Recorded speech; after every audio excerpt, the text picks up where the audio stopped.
We're just waiting for, I think, someone else to, another member of the public to come up, and then we'll get started. So probably another minute or so.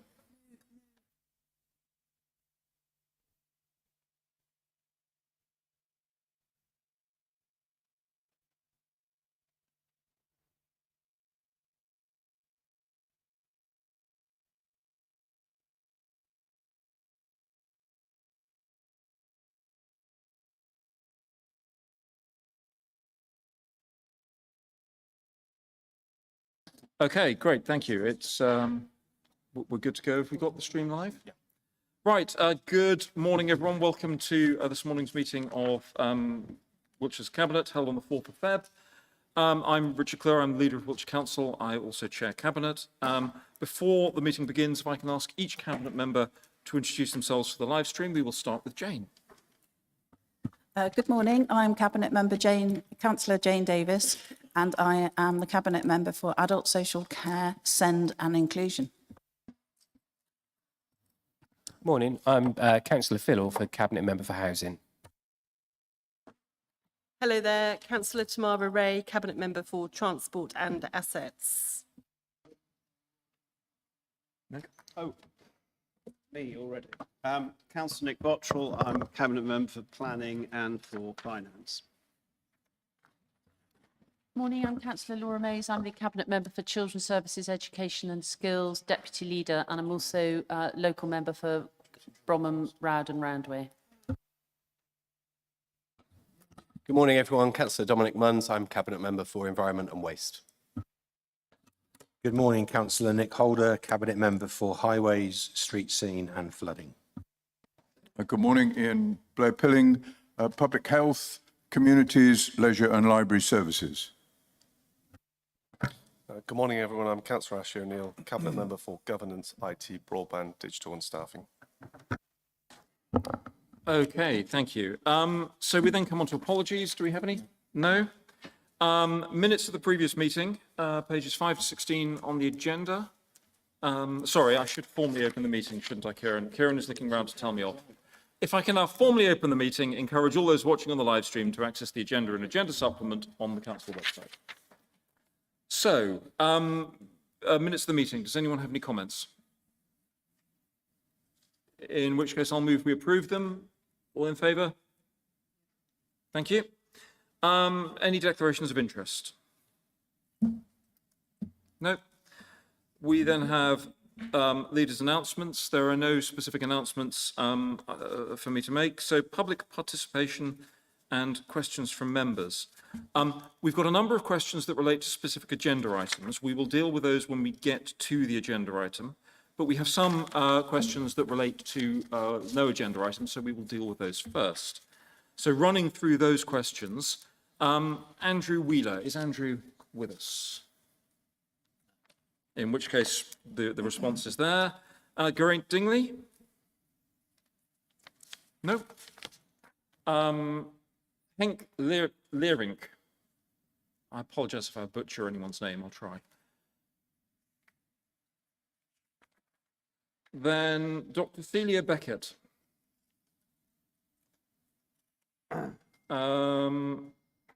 That question was also asked by Councillor Mike Linham. No. And then Dr. Celia Beckett and Liz Gwinnell.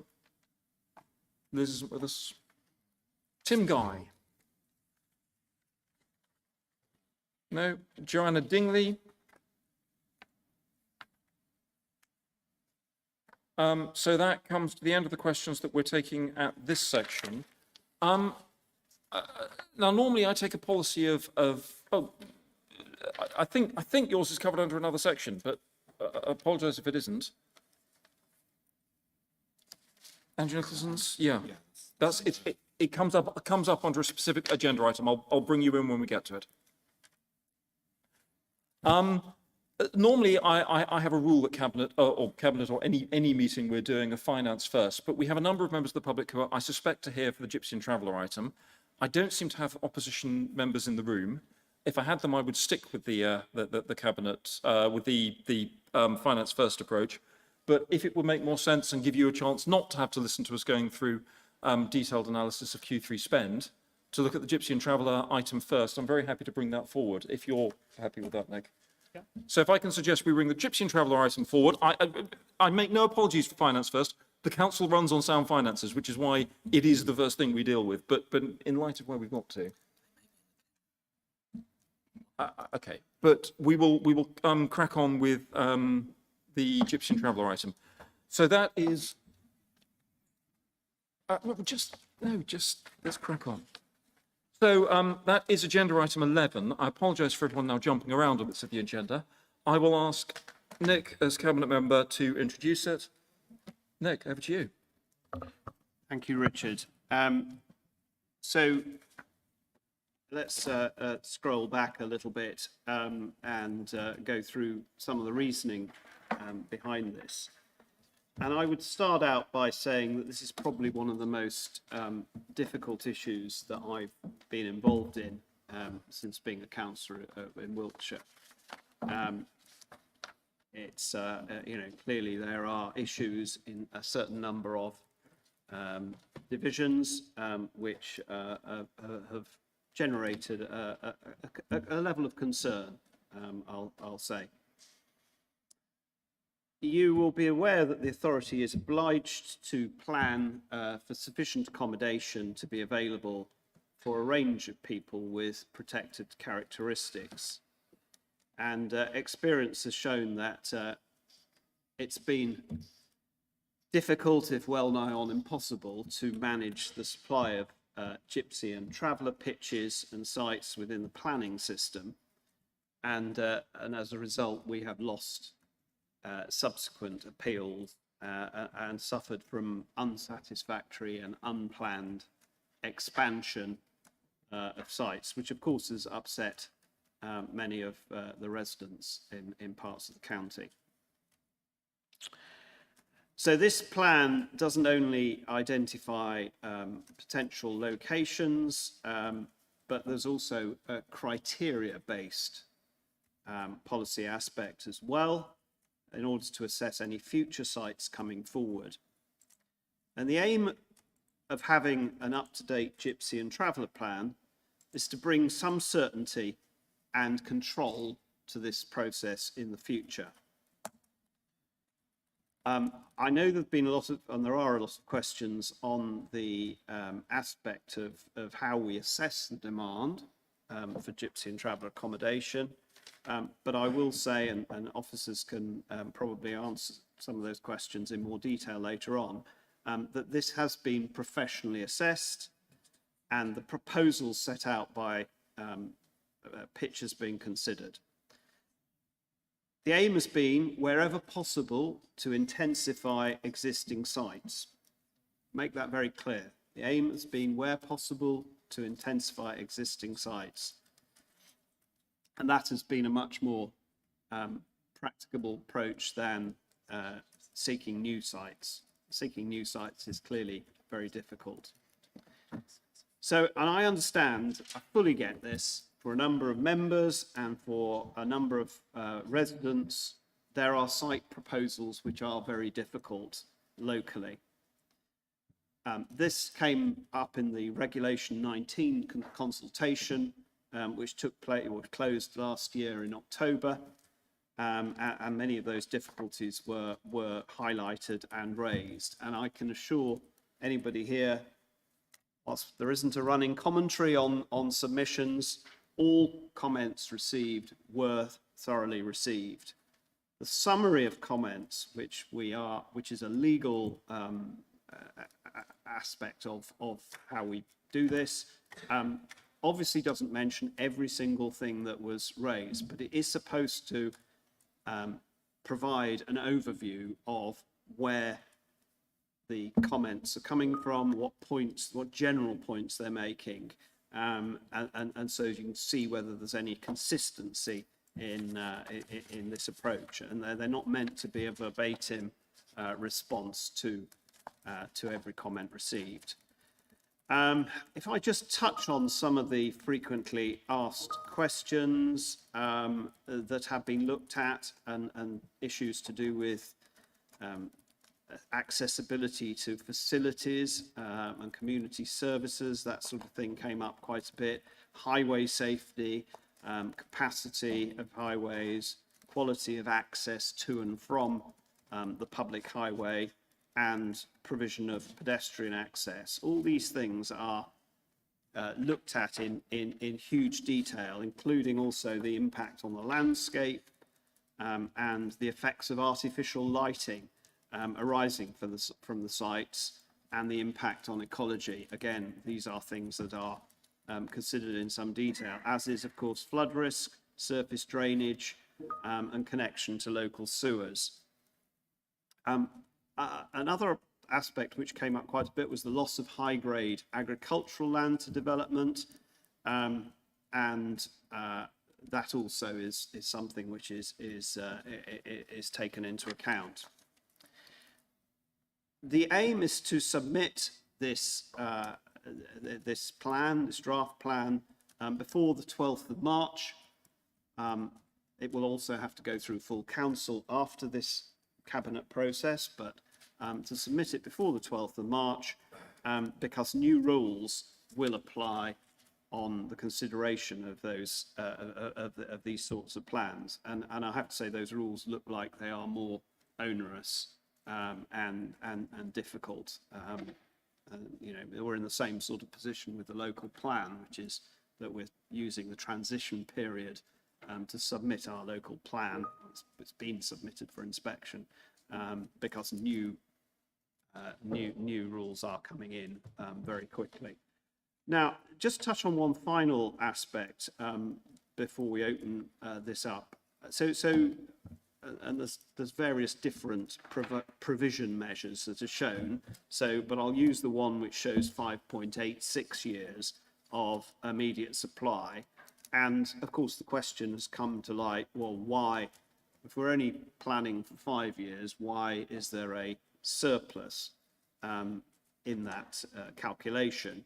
And there are also the issue of windfall sites, which have been given planning or have resulted in planning on appeal in the last few months. I'd like to hear the questions that will on this, but we have a suggestion over the level of provision, which at the end I will offer up. Which, you know, our instinct was to say, well, hang on a minute, if there's too many, if we're over providing, why can we not remove some sites from this from this plan, some proposed sites? The problem with that is the advice is very much that how would you make that choice? Which site would it be which sites would there be which you would remove? And any choice made in that respect without going through a whole new extended process would be suspect and subject to challenge. So I think it is just very, very difficult for us now. All these sites meet criteria, so therefore, in theory, they're all equally, in the mix. To actually make value judgments over which ones are the least suitable is something that can't be done at this stage. However, I will be proposing that we ask the inspector, who does have full jurisdiction to consider sites, mindful of this over provision, that the inspector looks at the suitability of the new sites, newly proposed sites, and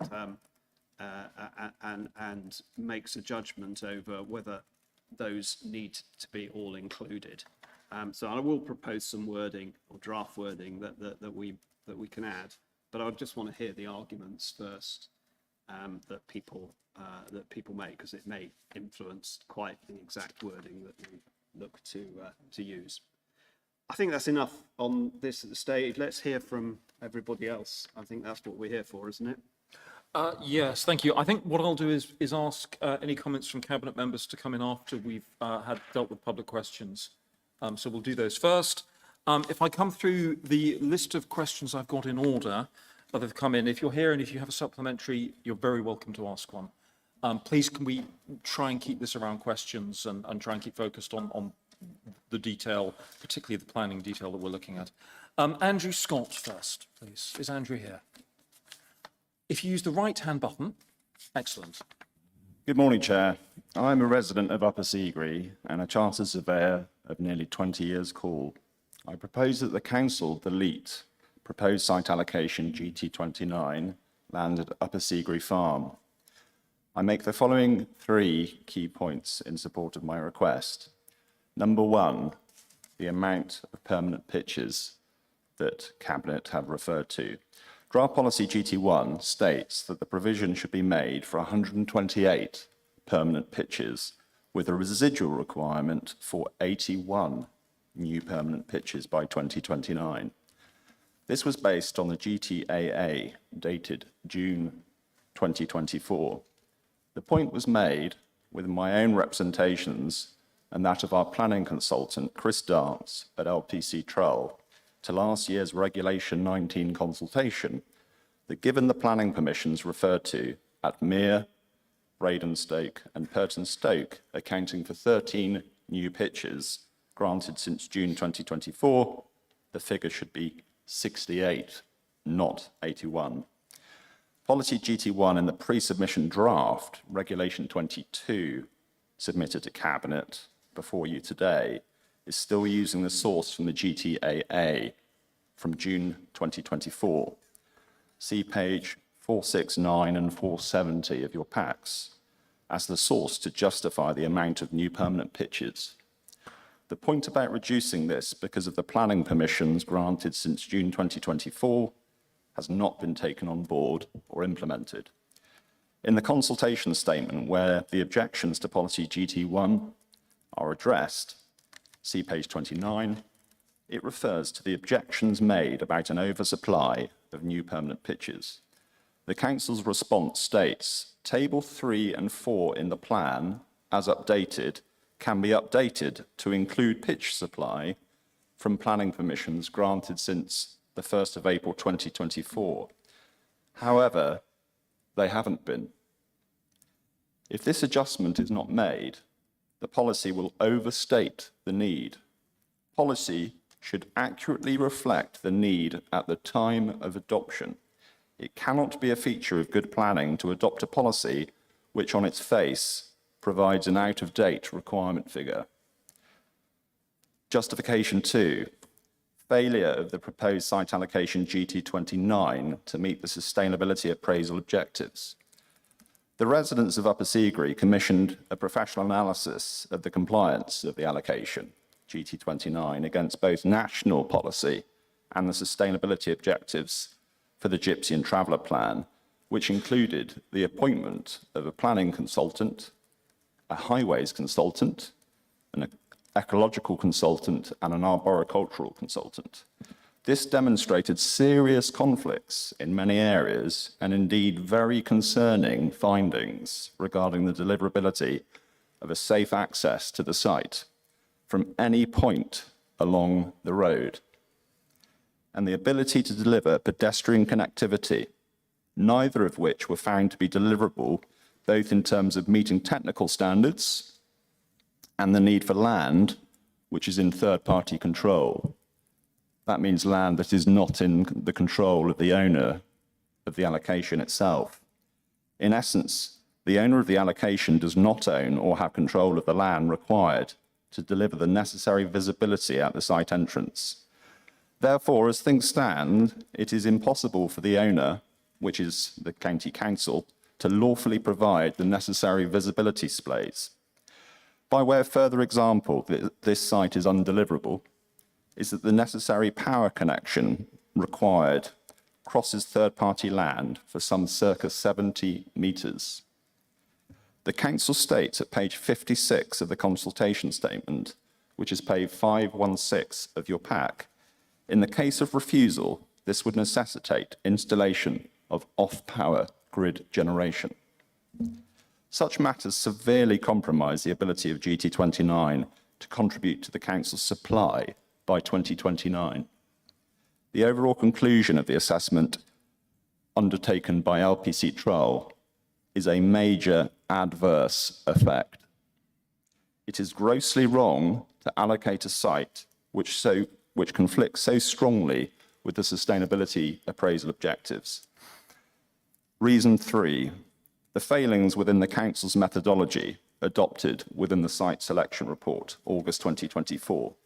The council's methodology has failed to explore whether increased pitch provision in the county could be best met through the intensification of existing sites, and thus lacks robust testing of reasonable alternatives.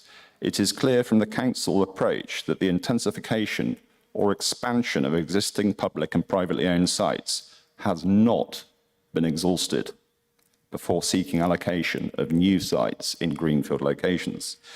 Indeed, the point is highlighted by paragraph 2.3 of the site selection report when addressing existing sites owned and operated by the council, which states, at sites operated by the council, Fairhaven, Thingley and Lode Hill, the council proposes to meet existing need by way of pitch turnover and waiting lists and filling vacant pitches across 3 sites. The council own and manage these sites. There are no plans to intensify these sites. In conclusion, the request of the Cabinet is that a decision on the Gypsy and Traveller plan is deferred so that, 1, the amount of new pitches as required by policy GT1 is reduced to take account of the pitches which have been granted planning permission since June 2024. Reason 2, with the amount being reduced to proposed site allocation GT29, which scores so poorly against the sustainability appraisal objectives and is undeliverable, should drop out. GT29 is the least sustainable allocation. If the residual requirement figure is in fact lower than when the draft plan was formulated and consulted on, GT29 ought to be deleted. Finally, it is clear that the council and its consultants have not exhausted extension capacity at existing sites or considered reasonable alternatives within the county in order that these 5 pitches can be located elsewhere in a more sustainable location. Such matters will be heavily scrutinised by the inspectorate examination. To do so would not only be logical, but accord with the council's own strategy for allocating growth in the provision of Gypsy and Traveller pitches. Properly implementing the above recommendations will limit the risk the council is open to of legal challenge. Thank you. I'm going to ask Nick to reply. I'll probably bring in officers at some point on some of the technical ways of handling this.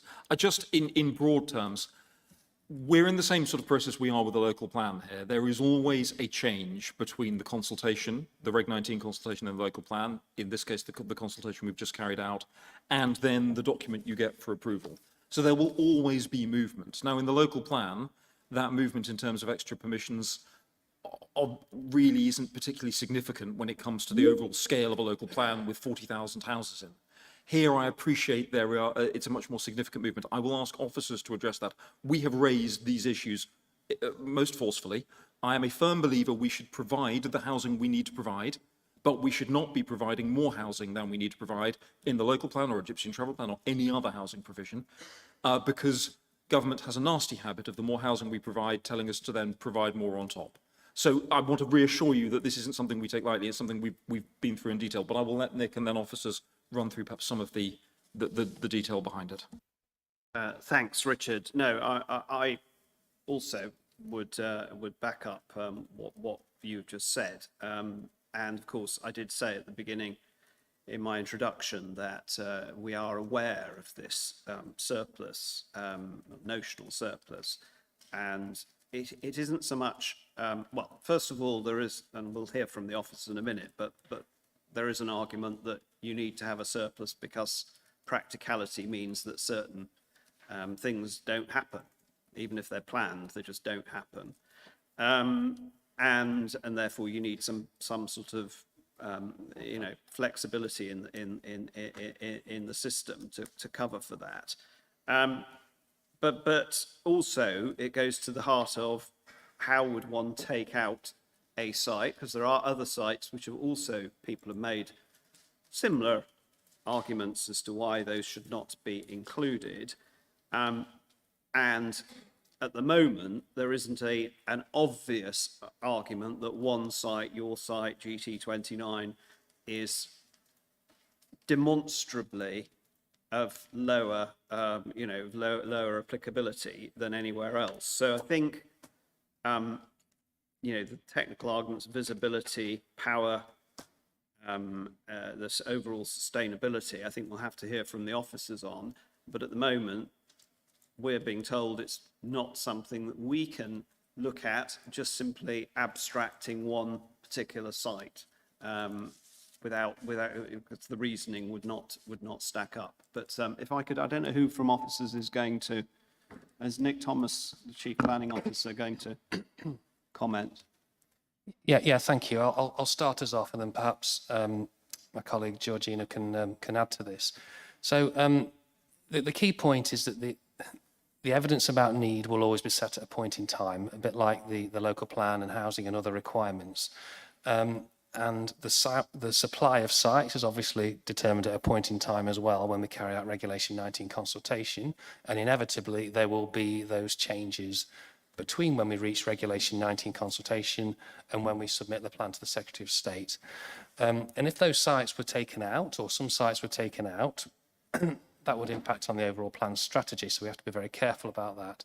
But since the Regulation 19 consultation, as you've already pointed out, we have carefully considered all the comments. Some really valid and important points have been reached. We've looked at the evidence. We're confident that the sites being put forward are deliverable, and there aren't technical reasons to not propose those as allocations. And that's important because of the challenge and scrutiny we will face when the plan reaches examination stage. I think the other thing I was going to raise was around the plan's been prepared, of course, with technical input and with legal support.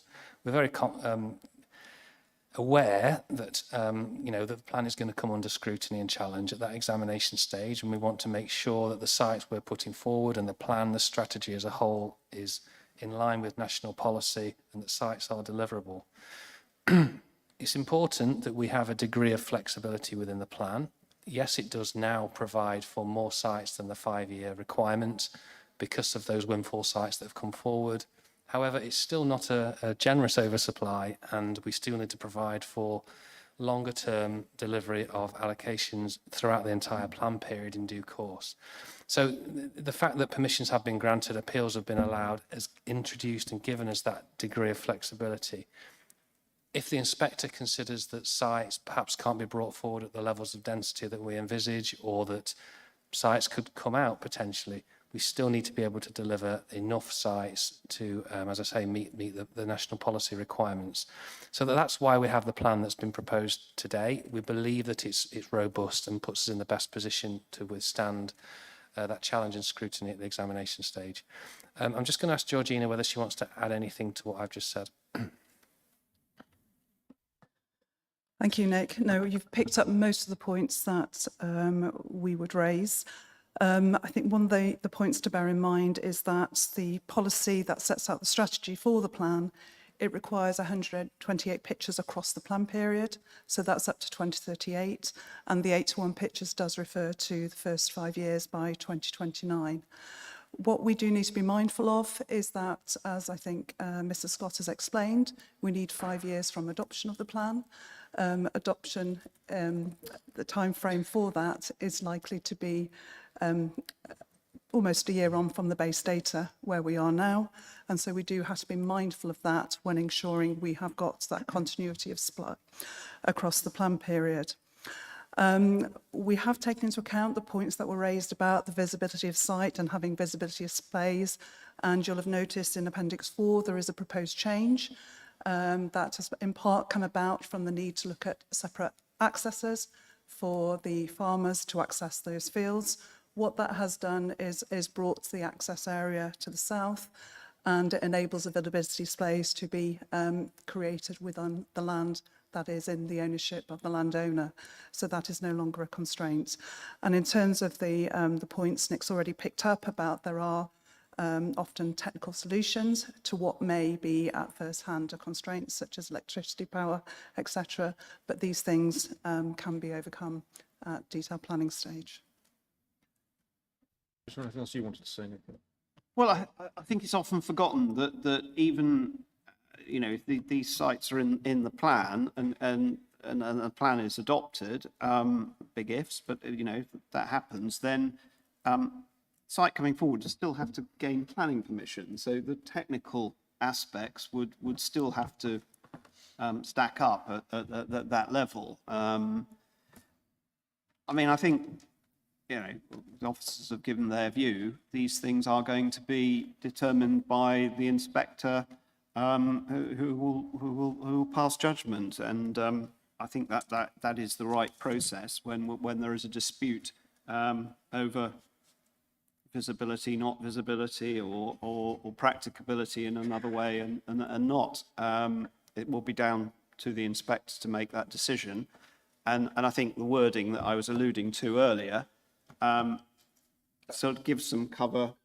I think for everyone's sake, do we want to get to that now? Well, I wasn't going to until the end, but why don't we do that now? So people understand, because we've been struggling with the same issue around how we address the difference between the requirement of pitches to provide and the number of pitches that have been provided without spending another 18 months in consultation, which I really don't think is a sensible way forward. The council recognises that the plan will be examined in the context of site evidence and delivery. As the examination of the plan will take place and new sites have already begun to be approved on a speculative basis through the submission of planning applications, these will have implications for the number of pitches proposed for allocation. As such, the council requests that the inspector take into account the additional supply of pitches that have been approved since Regulation 19 consultation when assessing the proposed allocations in the plan and potentially consider reducing those. And if we can make sure we've got text of that so we can add it in if we haven't got text to Kieran and to officers yet. We're in some very technical areas here. I hope that at least explains the position we find ourselves in. We could go out and carry out another consultation, but that will mean another 18 months. Goodness knows what will change then in that period of time. Requirements could go up, they could go down. We're trying to find a way forward where we could say to the inspector, basically, look, since we carried out a Reg 19 consultation, a lot of approvals have been granted. We'd like to reduce the numbers. The best mechanism we've got for that is for you to reduce the numbers. I think your arguments on the first 2 points you've made need very much putting to the inspector. He will, or she will, determine if they carry weight or not, but they are perfectly valid from what I can see planning arguments. The third one I probably shouldn't comment on. Whether the inspector would agree with that or not, the methodology issue, I don't know. Certainly the advice I've got from officers is that the methodology is good. Again, we have questioned intensification very heavily through this process. So I'm certainly satisfied that we've done our job in making sure that the professional advice covers that point. I hope that answers your questions. If you want to come back briefly, I'll let it. I want to give some leeway because this is a complex and any housing issue is a contentious topic. But please be brief if you're coming back in. I will be brief. So I'm conscious other people need to speak. I think the point about housing numbers is, my point stands, and that will, it sounds like, encourage debate between planning experts and solicitors. The key point down to brass tacks is the lack of deliverability. Understanding that as a cabinet and as officers is not going to take 18 months. If you read the highways report submitted by SLR, it will take you 10 minutes to realise that the visibility displays are not achievable, and the site is therefore ransomed, both in terms of deliverability of access and power supply. It should not, therefore, be put forward as a proposed allocation to the inspector. I take the point. We are not acting as a planning committee here. We're looking at the plan as a whole. We have queried the deliverability and viability of all of these sites. One site has been taken out as a result of the consultation. It's no longer available. I'm not sure what the reasoning is, but at least one site was removed. The owner withdrew it. Okay. And again, I don't know why, but we've been through that. The professional assurance I've got is that it is assessed as viable right now. The inspector will make the decision on that. the argument you're making sounds compelling, but we're not being a planning committee, and we can't act as a planning committee on each individual site here. That will be a matter for planning if the sites get through an inspector. If I move on then to Sally Dance, please. Is Sally here? Okay, Victoria Soto. Nope. Keith Taylor. Keith, do you have a supplementary? Sorry, Mr. Taylor, sorry. Yes, thank you, Chairman. So I'm Keith Taylor. I'm representing the Seagree Parish Council. So the comments I'm making are on behalf of the Seagree Parish Council, of which I'm a member, of course. Therefore, there are my own comments as well. I submitted a couple of questions, and yesterday afternoon I got the response from you in terms of how you see it differently. I just want to make a very brief statement relating to those two questions and the responses that were actually provided, okay? So in your response to my first question, you say it is normal practice and considered prudent, sorry, when I say you, I'm obviously relating to the officer responding here, considered prudent to allocate sufficient sites in the plan to ensure that more than 5 years of supply is available in the short term. That's been repeated again this morning. For normal practice to apply, it would suggest that numerous Gypsy and Traveller plans have been put in place before this. If the answer is none or not many, then how can this be actually normal practice? Surely this is fundamentally different in nature to an assessment of housing supply. The numbers of individual housing supply runs into the hundreds of thousands, as you know. For this Gypsy and Traveller plan, it is under 100. Given that, there is no need for the over-allocation at the level it is at the moment.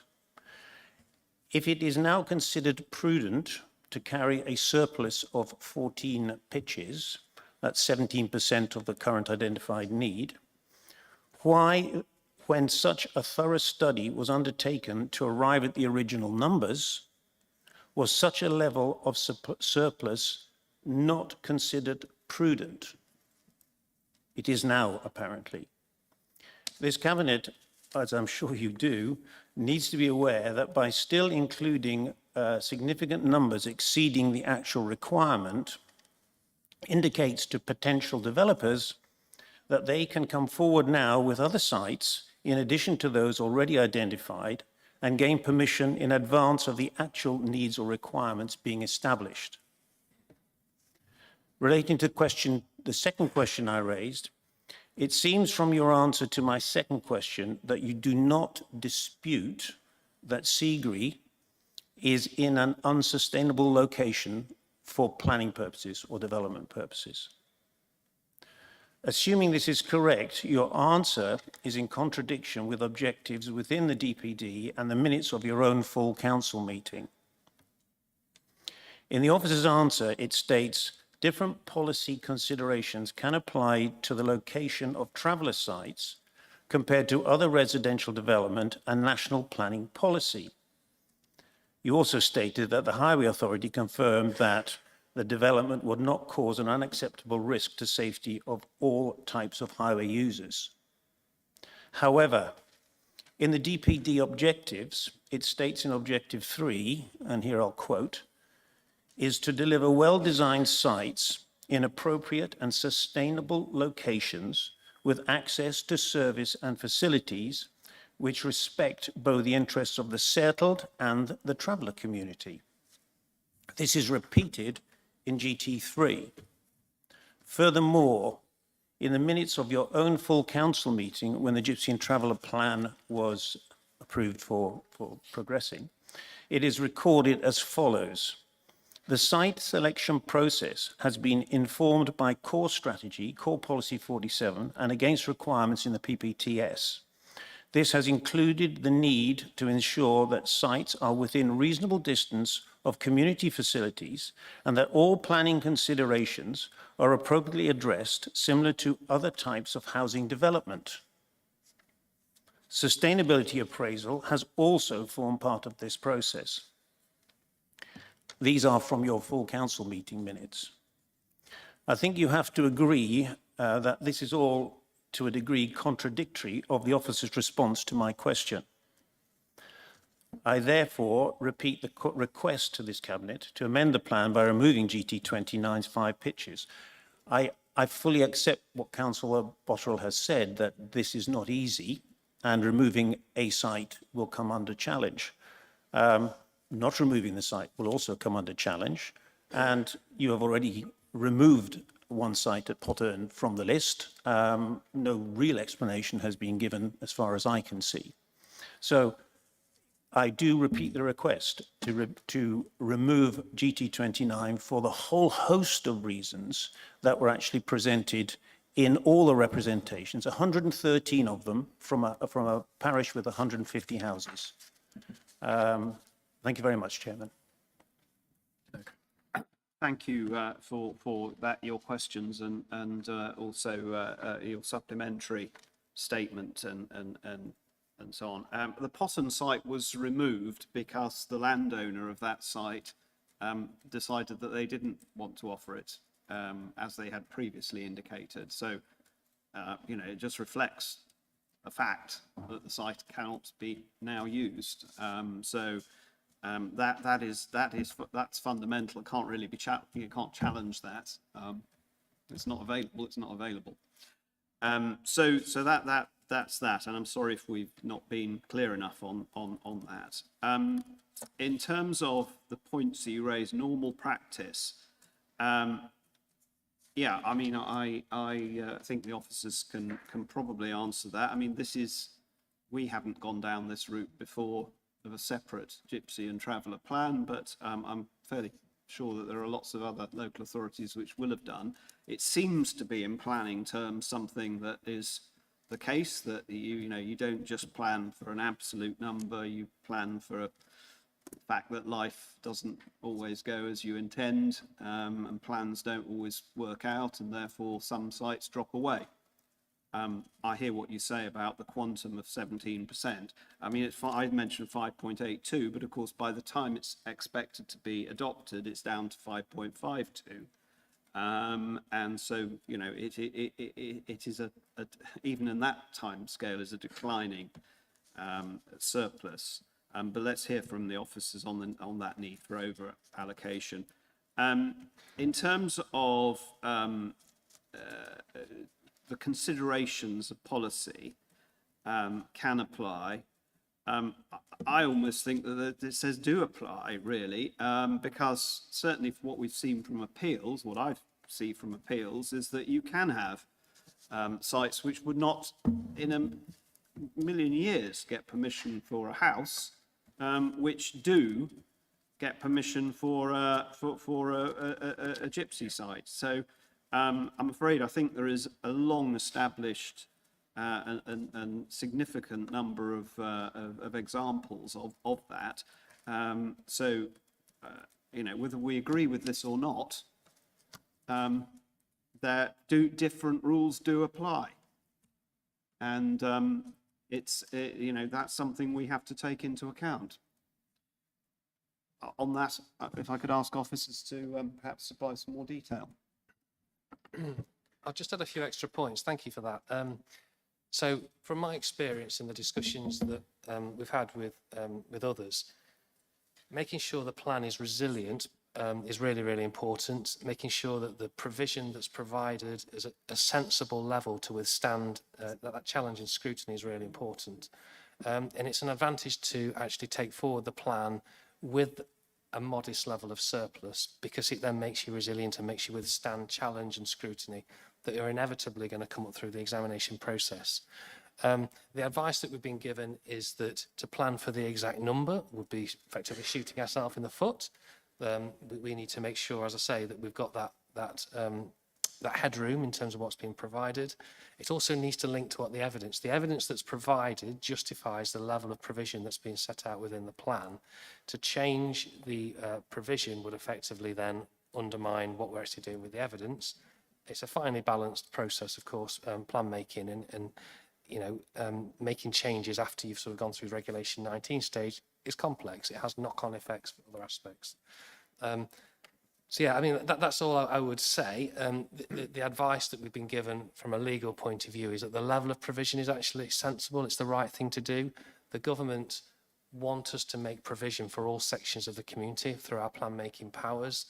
This provides provision for our Gypsies and Travellers community in a sensible way. It's not viewed as being sort of over provision or something that's in excess of what actually we should be doing. It builds in that resilience and that ability to, as I say, take forward the right number of pitches going forward.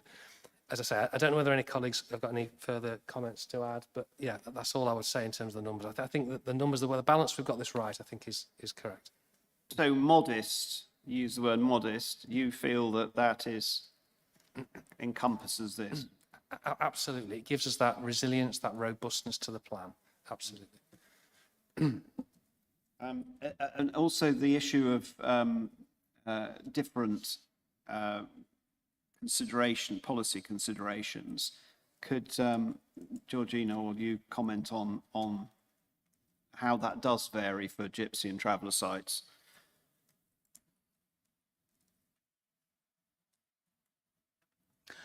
I think it's fair to say there's often references to a more flexible planning regime for the traveller communities.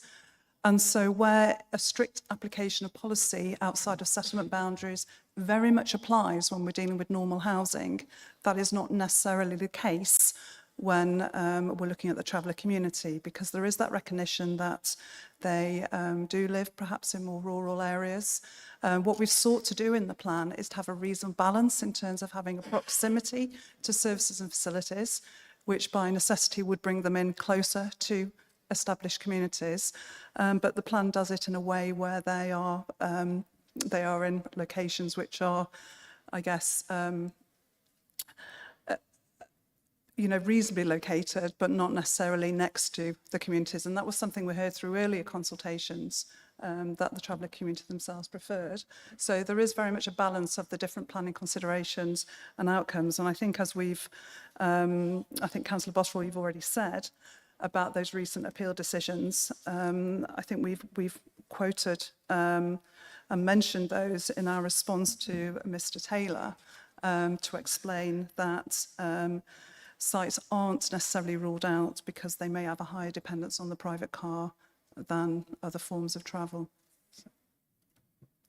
I have to say, I think it's regrettable when different rules apply for different sectors of society, but that is a personal view. I think we have to deal with the policy environment that we are in. We have to operate inside the constraints of the National Planning Policy Framework.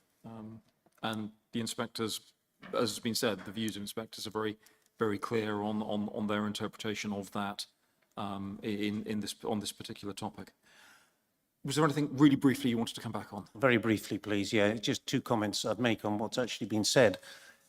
In the original plan that was put forward, which was at the time argued as being robust, it had a surplus approximately half of what is now on the table. And what I'm expected to accept is that the new number of 17 is just the perfect surplus, because that's what we need to have going forwards. Two questions on that. So if this is now the right number, why was it so small in the beginning? And if this is the right number now, if there's another half a dozen approved or found sites, is that then going to become the new acceptable level? So I'll just park that one, but that's a comment I'd have on that.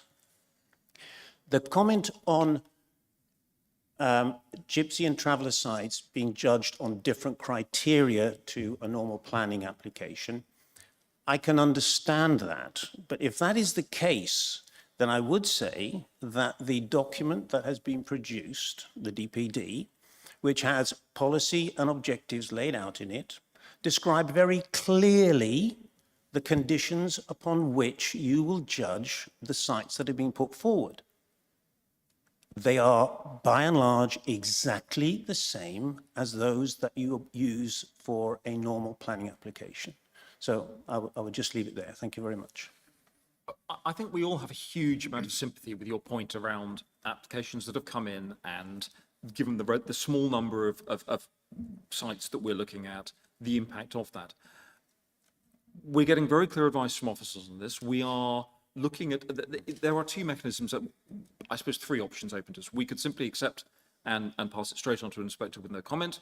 We could go back to consultation again, and then, but that would involve completely reassessing sufficiency of supply, and it will, I cannot tell you what will come out of that, and that will be a very long process. Or we can go to the inspector and say, look, we know that a significant number of sites have been allocated.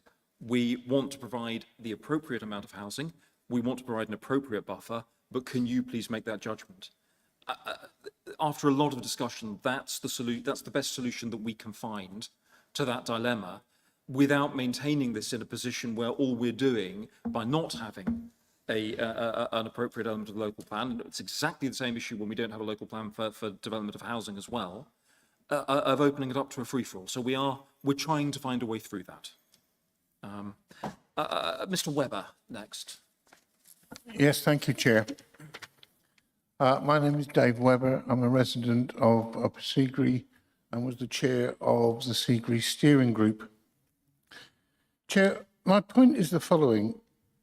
Wiltshire County Council has not properly quantified the number of actual pitches or sites across the county. It's drastically understated the actual number of pitches.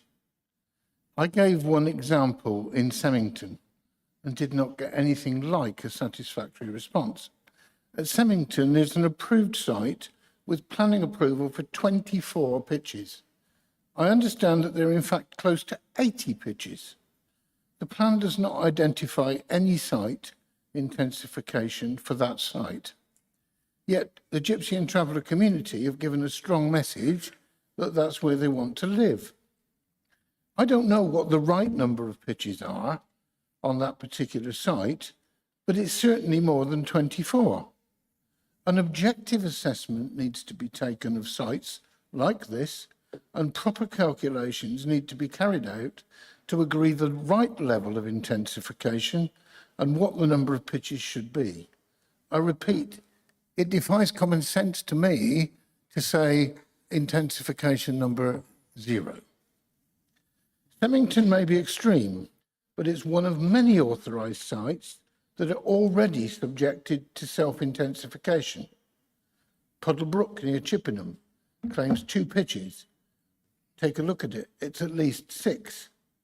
The number at Frampton Park near Sutton Benjer is claimed there are 12 pitches. Just a quick look at Google Maps can tell you there's over 30. There are countless numbers of authorised sites like this, and almost none have intensification targets. I repeat, the numbers exercise that's been undertaken seems flawed, and something needs to be done to rectify the situation. It's surely imperative that accurate numbers go forward both to council and to the inspector. The Gypsy and Traveller community have indicated where they want to live, but our plan instead has identified a series of completely unsuitable sites at highly inappropriate locations. GT29 at Upper Seagree is only one such site. Robust arguments have been made against GT29, 113 responses from a community of 150 homes. To them, they feel totally and completely ignored in your responses. As a minimum, I implore this Cabinet to do 2 things. 1, to remove those sites from the plan which are clearly wrong, such as GT29 Upper Seagree. 2, for the Cabinet to insist that those involved do a proper and thorough evaluation of exactly how many pitches there are and that are not included in the numbers, and do a proper assessment of which sites should be intensified and by how many pitches. That will ensure a full and robust report goes forward to the council and to the inspector. Thank you. Well, I think there's a number of points there to come back on. And first of all, there are some sites which we're aware that there is over-occupation of beyond the permitted numbers and the planned numbers. And enforcement action of various sorts has been taking place. And I would say increased enforcement action in the past 12 months as we have sought to concentrate on that, that aspect.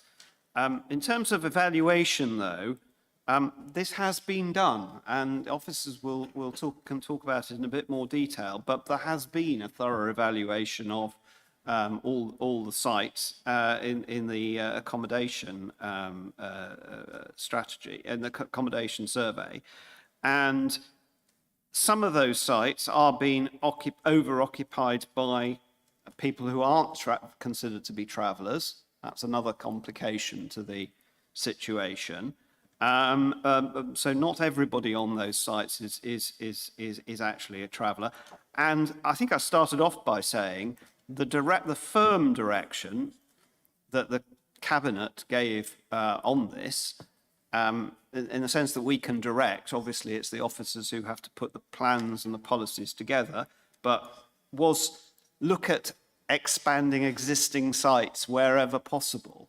And then, only then, when you've looked at that, consider new sites. So that has been the guiding the guiding principle in all of this. And you know, that is the situation that's resulted. So I hope I can give you some confidence. I probably won't, but I hope I can give you some confidence that those aspects have been dealt with thoroughly, and we're not just simply coming to this and saying, oh, well, we just need these extra sites here, there, and whatever. I think probably if there's some contribution from officers on and the nature of the traveller assessment, the accommodation assessment that was made, because clearly that is seems to be the nub of some of these questions. Thank you. Again, I'll start if that's okay. So in terms of this intensification of sites, I guess there's a point about, the plan does actually explore that in a lot of detail about where there are opportunities to intensify sites to help us meet our overall need. However, there's also that issue around intensifying some sites doesn't necessarily meet all of our need, because some of the need will arise from demand elsewhere in Wiltshire, from different sections, different cultures of the travelling community. There's all sorts of technical issues as to why that's not always possible, but this plan does explore that in detail and tries to go as far as possible to get the most out of sites that we have already in use. And where we have unlawful sites, there have been times where permissions have been granted, where the technical constraints and issues can be overcome, or in some instances, as we know, appeals have been allowed to deal with those issues. In terms of the Gypsy and travel assessment, that looks at qualitative and quantitative data. The assessment involves going out on site and talking to members of the traveller community, looking at what their future needs are. So taking into account things like, children who have future requirements for pitches, and that all gets factored into the assessment in terms of what need we require. That's all I want to say. Thank you. Thank you. And back to that point of intensification, certainly one of the sites in here is in my division, which is a significant intensification of an existing site. So where appropriate, it has been brought forward.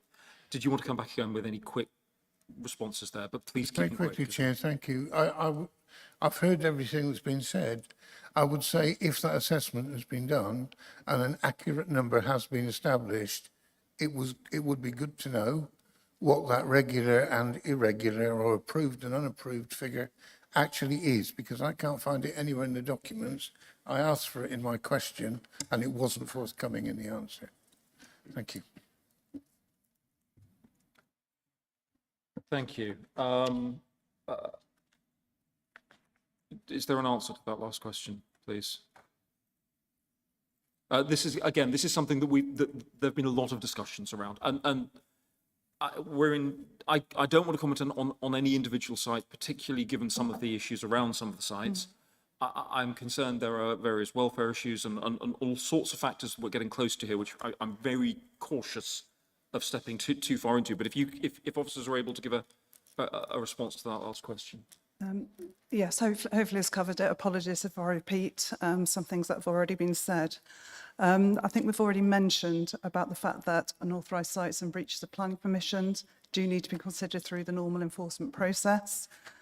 They cannot, as I'm sure you appreciate, be considered as contributing to supply because those due processes do need to be followed. And just because those sites do exist, it doesn't necessarily mean that they would be approved, or indeed the people on those sites, as my colleague Nick has explained, have a need that would need to be accommodated. I think the other point to make is that the accommodation assessment is, as we've already said, it is at a point in time. There were 6 unauthorised developments that were considered as part of the preparation of that. And where appropriate, the needs of their occupants have been included within the figures. And that has obviously helped inform how many pitches the plan has provided for. So I think we are comfortable as officers that a robust assessment has been done. It is by one of the market leaders within England, and it does follow practice that has gone through successfully through examinations in other authorities as well. So thank you. Right, thank you. The next question was from Caroline Minshall. Caroline.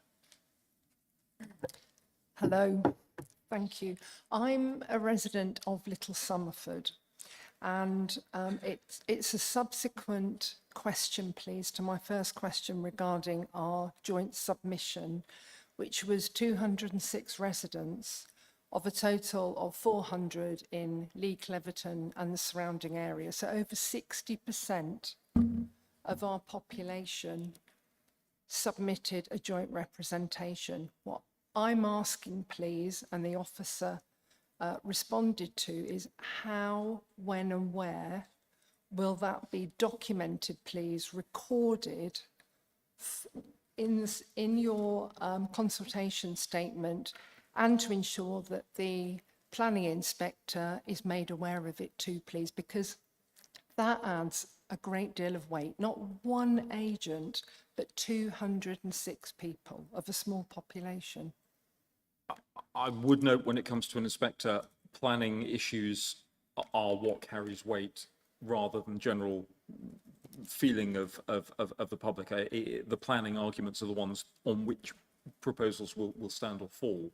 Having said that, if that has come through, can we confirm that that's included, please? Absolutely.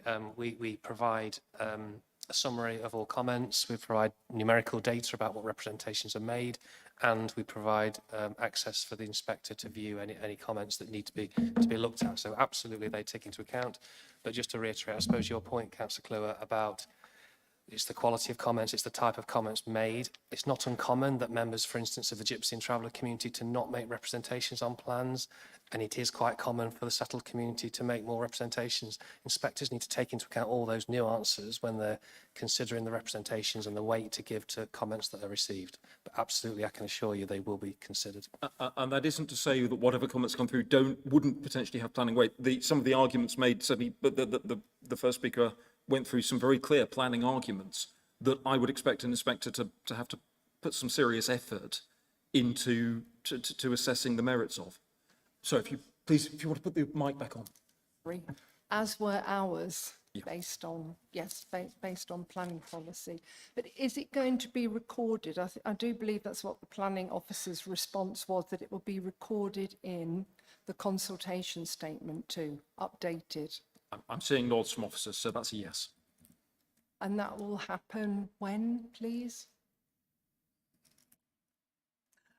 We can address that for council. I think we've already acknowledged that it doesn't quite reflect that it was a representation on behalf of multiple people. So I'll make sure that there is a fair reflection within the report, and we'll endeavour to do that for when the council papers are published. Thank you. Thank you. And to continue with subsequent comment again from my second question, social tension and pedestrian access were within, well, Social tension was once down as a key issue. Pedestrian access was down for about 25% of highways and transport, but they were not captured in main issues.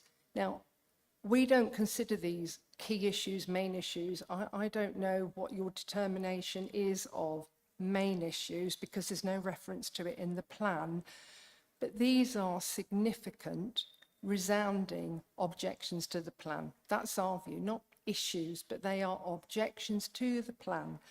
A plan that we believe our community does not comply with your own planning policies, let alone national planning policies. We believe it appears that you have totally, this council, disregarded these and our community in your determination to push this plan through to include an unsuitable and undeliverable site, as our colleagues here or neighbours here have purported to for GT29, and this site is named as GT27. So we want to make it known that social tension is huge in our community. It's not one key issue. It was for 206 submissions. Pedestrian access important. There are many others, but we are not seeing your own policies or national policy or your sustainability criteria being applied effectively and quantitatively. So we want to make that known, please. Thank you. I think if I take your point, for example, about footpaths, I think it's very valid. I'm concerned at any application being approved inside the county that results where children may have a need to get to school and they're being put on a main road with no footpath. However, appeal after appeal through the inspectorate has shown that sites are approved where that access isn't there, yet the inspectorate consider on whatever basis that it is still suitable to grant permissions after permissions have been refused by planning committees. So it's challenging, but the inspectorate are showing that a different approach is taken when looking at some of these applications. I think that's probably all I can sum up and say there. There is an example in my own village of a site which would be unsustainable by any standard, yet when you're considering it in light of a travel application with an inspector, decided that it was appropriate. One last comment and then we I think, no, I was going to say just one comment. I think, Mr. Kluwer, our concern is that if these sites remain in the plan, they're not being addressed now. It's far too late to address undeliverable sites when it comes to planning application time. It's too late. It might be cost ineffective, but we believe it is cost ineffective and undeliverable. It's just too late then. Now's the time to remove these sites. My response to that would be that it's for the inspector to look at and assess whether a site is deliverable or not. And if your evidence says it isn't, an inspector can remove it. The professional advice that we've had is saying, as things stand, those sites are still considered suitable to take forward. Nothing through the consultation has said that they're undeliverable. If you've got good evidence on that, put it to the inspector. And the inspector in anything like a local plan or this process, the inspector has that final say. The inspector makes that final judgment. I've then got Jeff Minshall. Jeff Minshall, Little Somerford. I was here on the 15th of July, 2024, some 7 months ago, in the Cabinet meeting. And sadly, I don't feel we've moved forward. The can has been simply kicked down the road. Councillor Botterill stated at that meeting that the Gypsy and Traveller Development Plan had been put together without looking at the sites in detail, and that there were local factors that they were unaware of. Errors and omissions teased out and highlighted in the consultation process would inform the plan. Councillor Botterill personally pledged that careful consideration to each and every one of the responses and stated that it must be done properly. This has clearly not been done. The statements from Seagrave this morning, from Little Summerford, it just hasn't been done. All of our suggestions for improving the plan, which was asked for in the consultation documents, have been dismissed or put in the too difficult box. Instead, we have an inadequate response from the council and an unsound, undeliverable, not fit for purpose plan is going to be passed on to the planning inspector. And this is totally unacceptable. Who is accountable and how do we escalate this?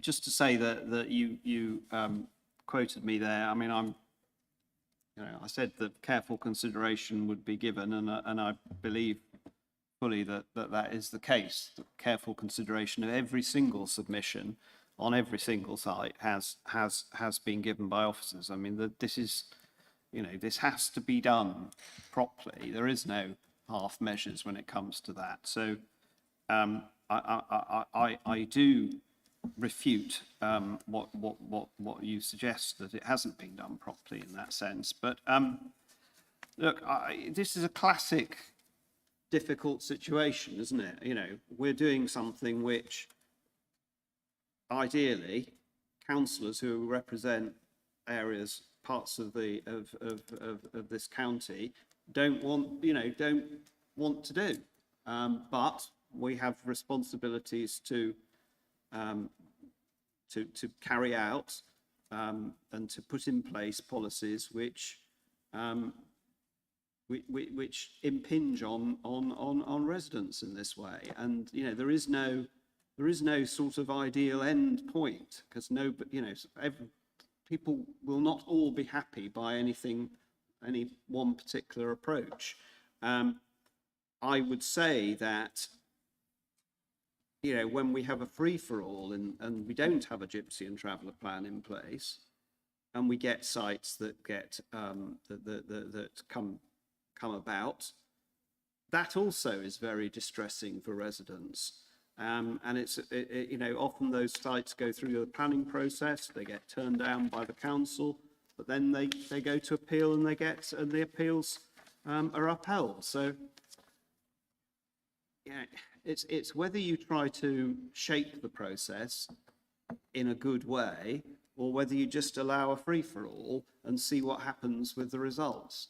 And I think I would prefer to shape the policy and to try and at least direct these sites to places that have been assessed beforehand. Now, I fully accept that your view of the assessments will differ from our view of this, or not my personal view, but the officer's view of the assessments.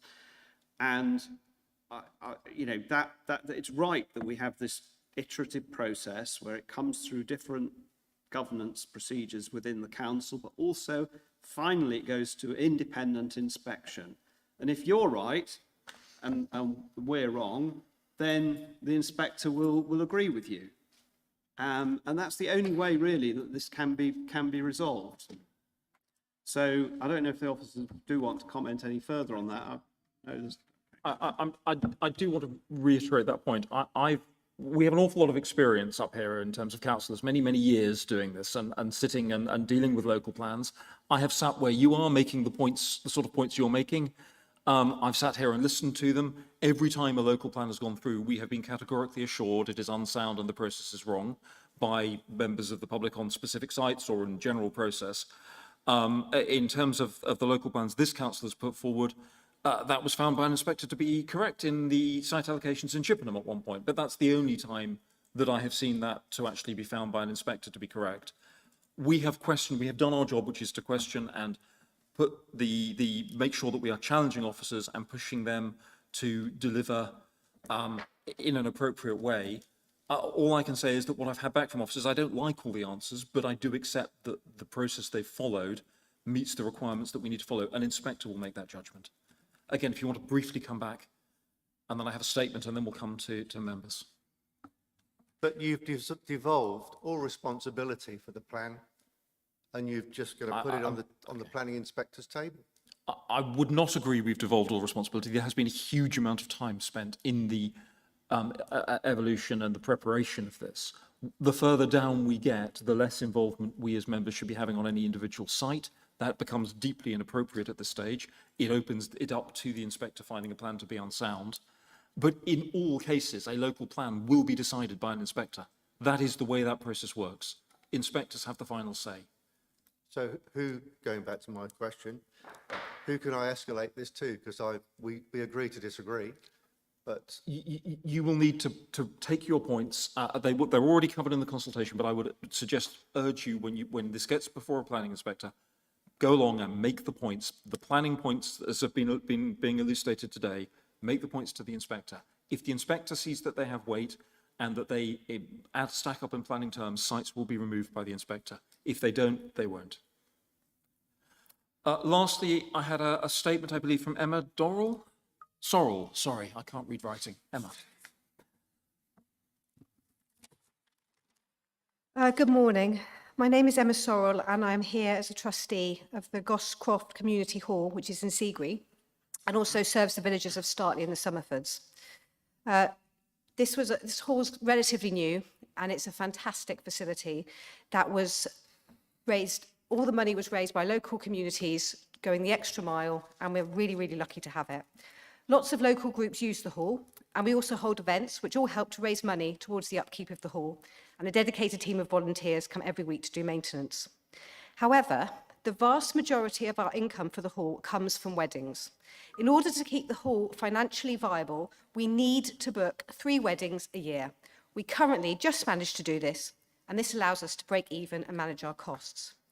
Our hall has really great facilities, which means that it ticks a lot of boxes for people seeking to host a wedding reception. But there's a lot of competition out there. However, we have one wonderful selling point, and this is the reason why people tell us again and again and again that they have chosen the hall. Our hall opens out onto a veranda and garden from which in all directions you can see beautiful, lush fields, a hill gently rising up on the horizon with the trees of Seagree Wood stretching up it. It sounds like I'm painting a very romantic picture. It is. The sunsets and skies above this vista are genuinely stunning, and this is the romantic evening setting that the wedding party and their guests get to enjoy and makes our hall extra special. Having a beautiful location is a commodity, and it has value to us as well as sentimental. However, the suggested placement for the Gypsy and Traveller site is in the agricultural field of the neighbouring tenant farm that directly abuts the Goscroft Hall site. If pictures were to be created here, the beautiful view of the fields is gone. It's replaced with concrete hard standing, mobile homes, cars, waste, and all that goes with creating housing here. In the recent report following up on local feedback on this plan and its impact on the Goscroft Hall, the suggestion by the officers was to simply grow a higher hedge. And apparently, this will negate any negative effects. As the hall and its veranda is raised up, the current hedge would need to be extended up to about 12-foot height and extend the entire width of our site, and even then would never be dense enough to obscure the Traveller site. So the consequences for us, as trustees of the village hall and all who use it, are really very clear. No beautiful location means no wedding bookings, means no viable village hall.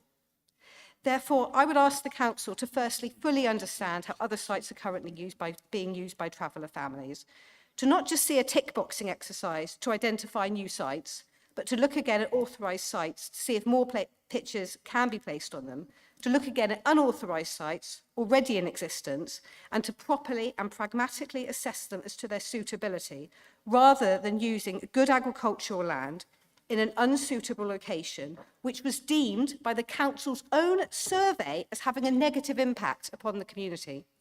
That will result in serious detriment to how our community hall is able to function and continue. Thank you.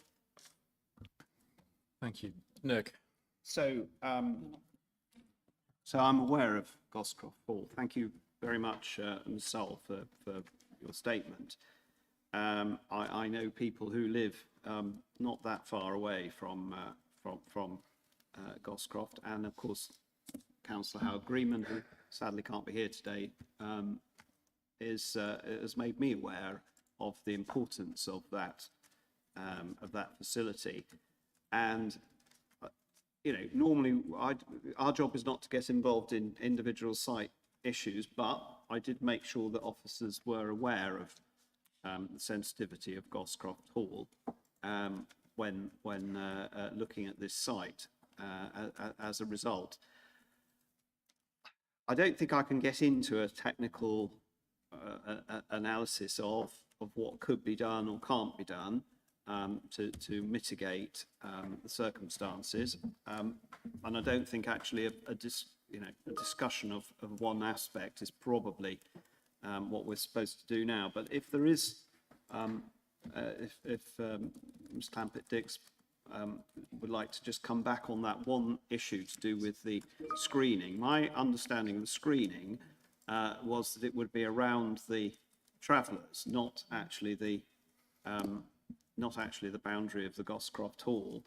It would be the travellers who would be some 80 to 100 yards or so north of the hall location. But I think we're getting awfully into we're into planning committee territory here, but Georgina, if you want to comment. No, that's correct. So the policy in the plan does contain criteria that deal with landscape issues and assimilating the site into the landscape so that it is less visible.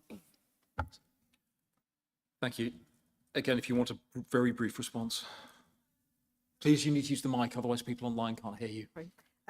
Andrew mentioned, I didn't appreciate this actually, that because of the difficulty in accessing electricity to the site, they might have to have their own generators. That's another concern. You've now got a generator with the noise and the diesel that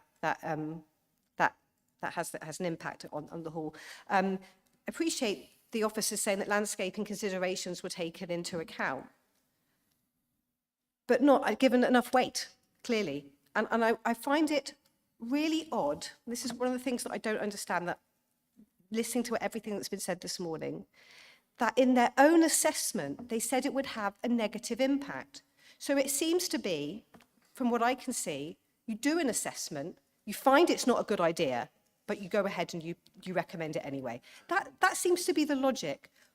It feels like the answer was chosen and then we just did the assessment afterwards because we have to. It doesn't feel like you do an assessment, find good sites, and then put those good sites forward. That's where my confusion is on this. I think if I can try and help with a little, looking at planning as a general area, any time you are building anywhere in the open countryside, there is harm. There is always going to be harm. The question with planning is whether the benefits of the planning outweigh the harm or not. You've, by the sounds of it to me, got an amenity argument. I think the generators add an element to that amenity argument, possibly a stronger element than the view. I remember a very wise, now retired councillor, when I was a very new, young councillor, pointing out to me, if you want to enjoy the view, own it. Otherwise, you've got no way of controlling it. But there are arguments there that you can make. And again, you need to make sure that you're making them to the inspector. I think that's all I can add there.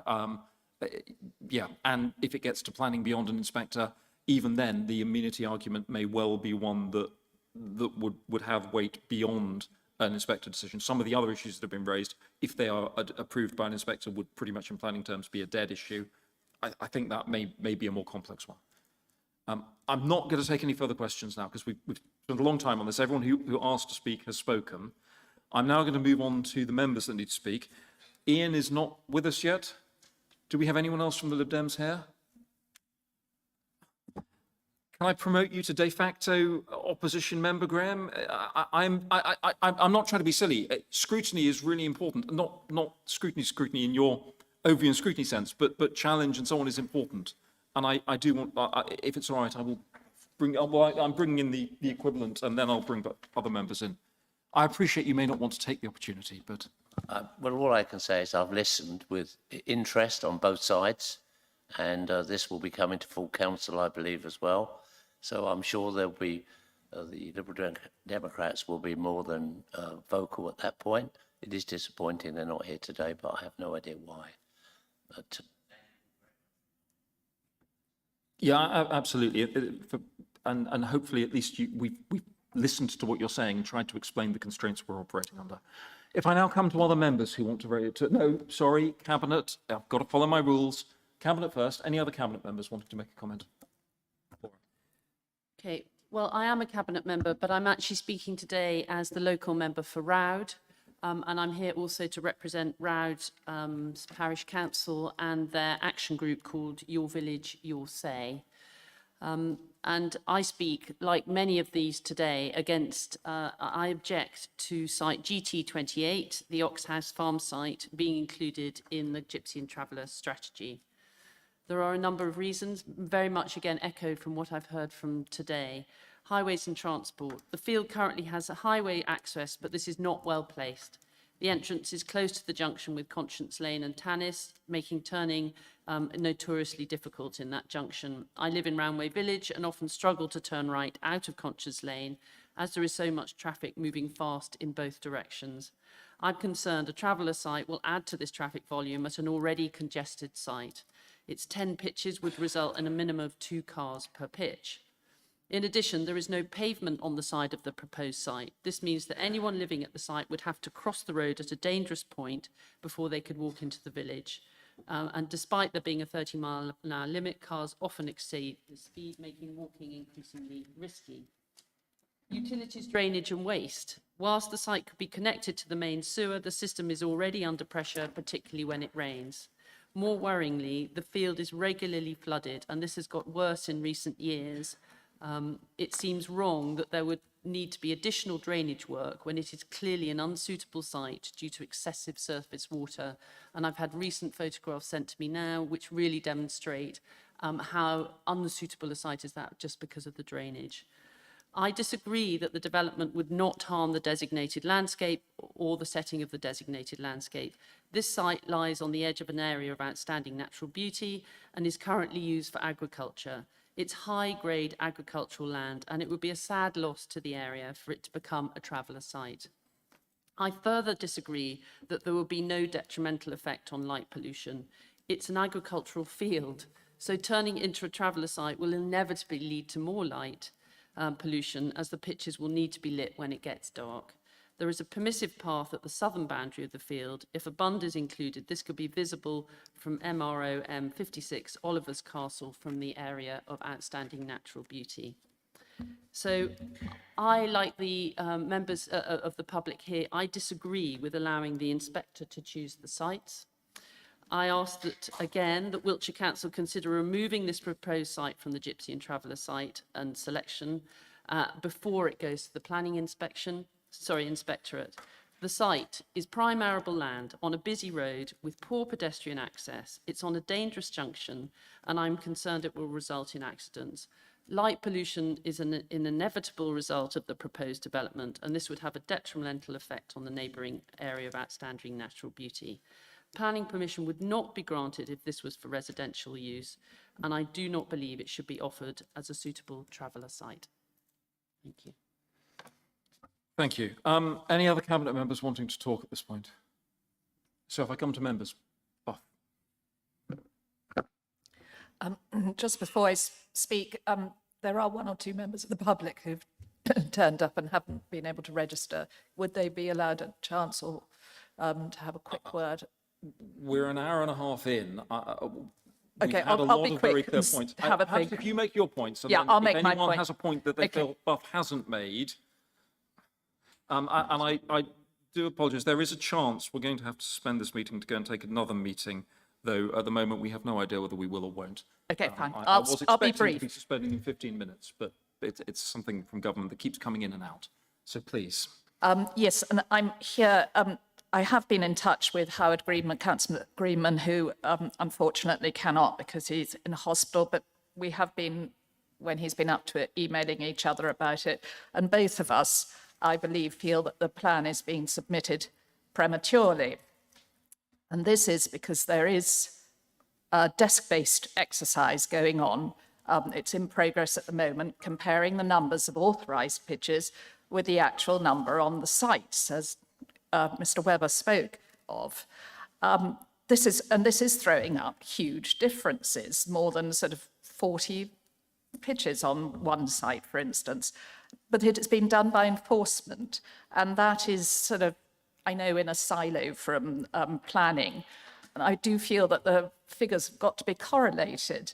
So my suggestion would be not that we have another 18 months for consultation, but that the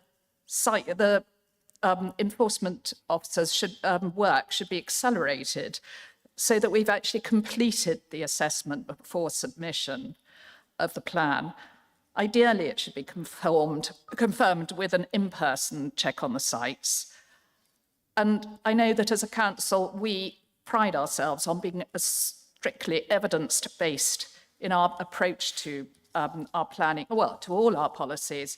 And I feel this would be appropriate, that it's wrong that it should be going forward with some doubts as to the figures.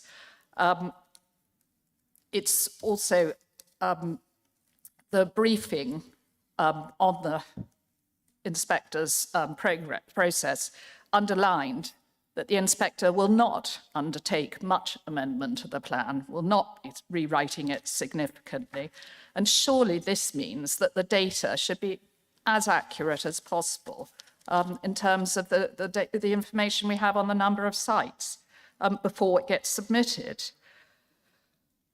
My concern in particular is GT27 is within my division. There are various drawbacks to it, but one of them is drainage. And as far as I can see, none of the sites that were brought forward in the first place on the plan have been taken out for any planning reasons. It was simply that the owner decided to withdraw the proposal. On GT27, and I suspect on other ones, it is a very wet field.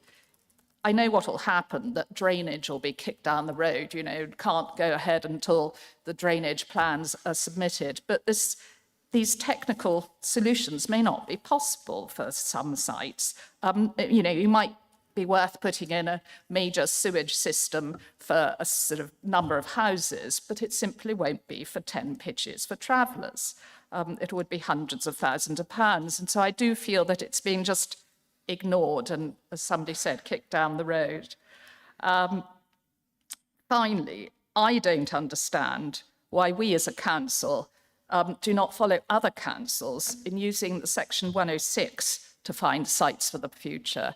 I gather that there are a number of councils who do this. It would make so much more sense to say, when we were granting permission for 500 houses, to say, right, that corner of that field should be a traveller site.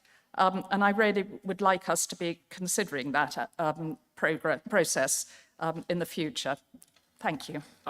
Thanks, Beth. I think 2 points. I'm going to ask officers to come in on that Section 106 point, because again, it's a discussion that has been had through this process.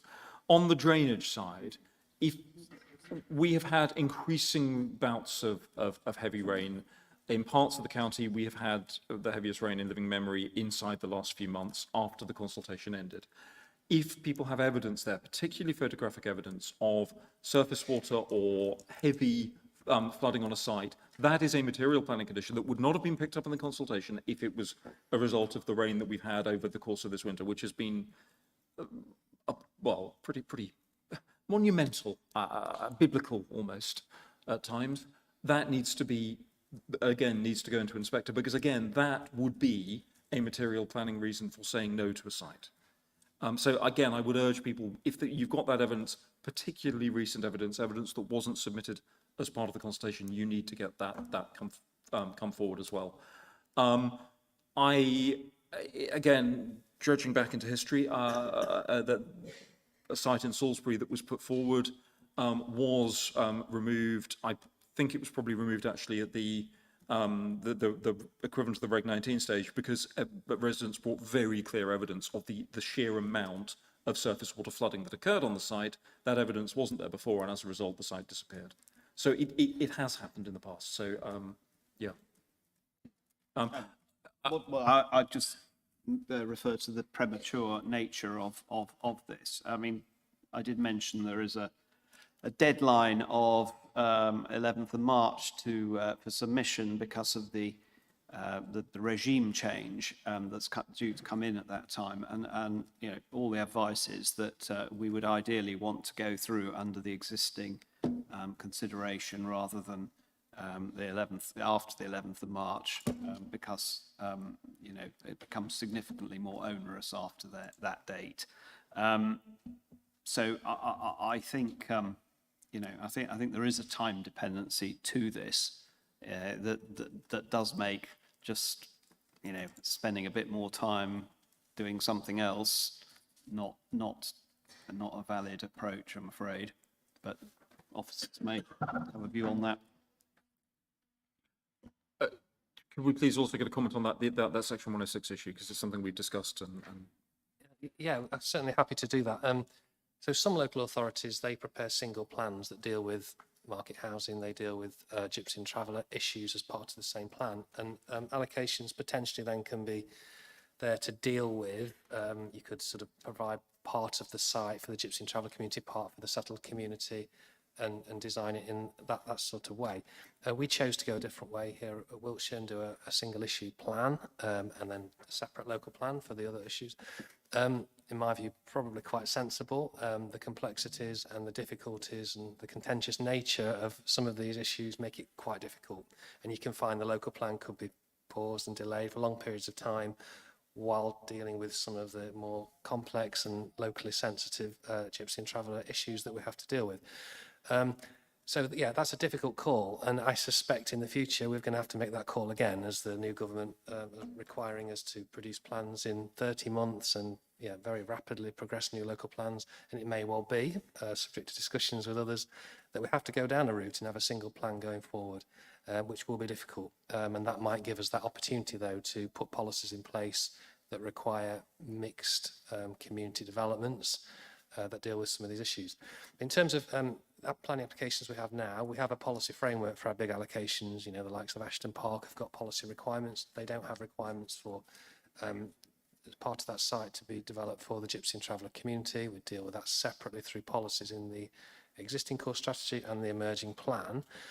The difficulty you have with all this is landowners and developers will often argue there are viability or deliverability issues, and mixing the issues could cause us problems in terms of, you know, the number of houses you get on a site. It may, as I say, affect viability.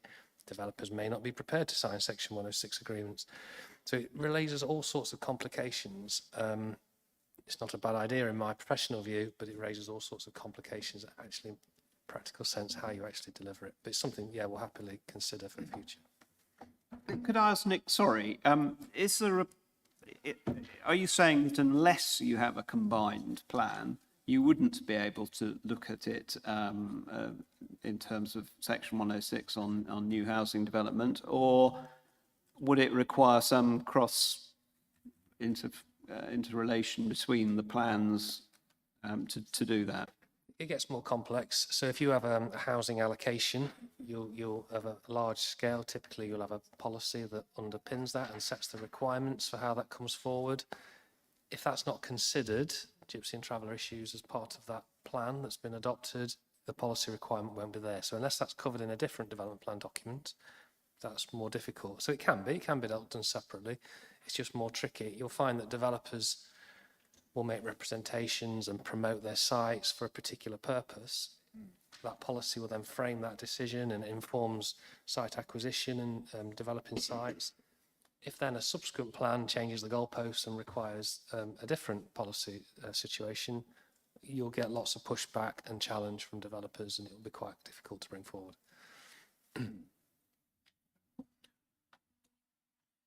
Go on, you can. Just quickly, I mean, I do think it would be, I know there are a lot of problems would be involved, but I think there is a lot of pushback. There's quite a lot here, and I think the impression we're giving is that we're imposing something on community. Well, we are imposing something on settled communities, whereas at least that would be a community growing up, properly integrated with the Traveller sites. I think it would, I know there would be difficulties, but no, I think it's certainly something to think about. I would like us to think about. And also feel, is there any way we can try and just look at the figures that enforcement are coming up with and just cross-reference them with the ones in the before March the 10th or whatever it is. I'll let Nick answer on that. That's right. So we're obviously aware of a number of sites that are used unlawfully or alleged unlawfully for the traveller community. Those are subject to ongoing and detailed investigations. They're all at different stages. Some might be subject to planning applications where applicants seek to get permission retrospectively. Some will be subject to legal actions. Some will be subject to other provisions, such as other partner authorities are dealing with some of the complexities separate to the planning process. This is an ongoing issue, and we always, when we're preparing this type of plan, will look at what the situation is at a point in time based upon the knowledge that we've got. But it's an ever-evolving situation. Within a few weeks, you could find there's another site that's been occupied, or one site's been, the community's moved elsewhere. So all we can ever do is establish a point in time, and we'll provide that latest knowledge and information to the examination. So the inspector will be aware of that at the time that the cases are considered. And that's all we could ever do. Yeah, exactly. Thank you. Do I have any other members wishing to come in at this point? Yes, Tony. Thanks, Chairman. Firstly, I want to say that I went to the briefing about 10 days, 2 weeks ago for members, and I do commend the officer team on this report. I think it's a huge amount of work, and I congratulate them on it. There's a voice missing, and that, to me, is the voice of the community, which is the subject. I don't see that voice reflected in the report. It's interesting. But in terms of what you're being asked to do today, I do suggest strongly that you do not delay the report and stick to this timetable, because the implications of going beyond the 10th of March are unknown and potentially very damaging. Thank you. Thank you. Right. Do we have any other members? Jerry, are you saying you want to come in? Well, yeah, as chair of Environment Select Committee, I've got my notepad. Oh, sorry, have I not come to... my apologies. Yes, I'll let you off. You're not on my list for this, sorry. Okay. Councillor Jerry Counselor, Chairman of the Environment Select Committee. Just to let you know that the members of the Environment Select, which Tony was at, we were informed in confidential briefings on the development plan in 24.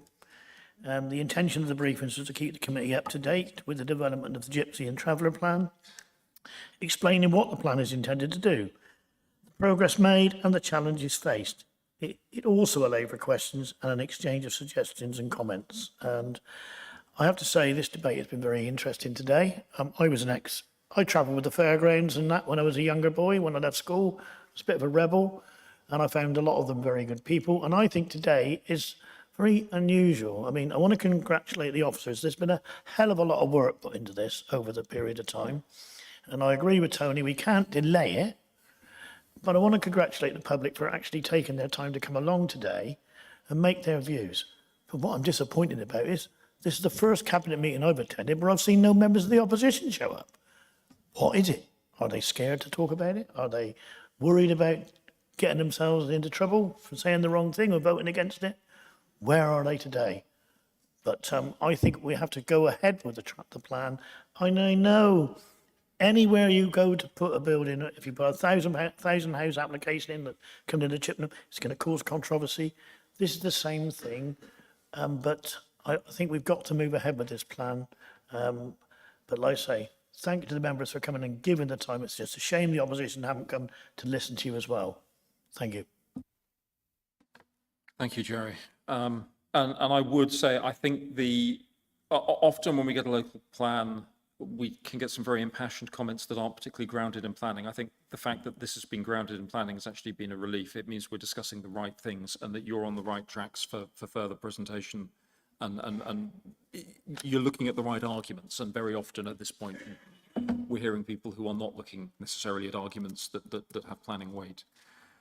For what it's worth, Jerry, I agree. I do not see how how holding back here helps. I think the only way we have to go forward to try and address this issue of sufficiency and supply, and I think it's got to be addressed, is the route we're looking at. I'm going to ask Nick for you to put the proposals. Do officers have that text that you read out at the end? And if not, we need to make sure they do, please. I can supply that. That will, You've got it. And to reduce the numbers accordingly, or there was an additional bit at the very end. We were talking about yes, so something around,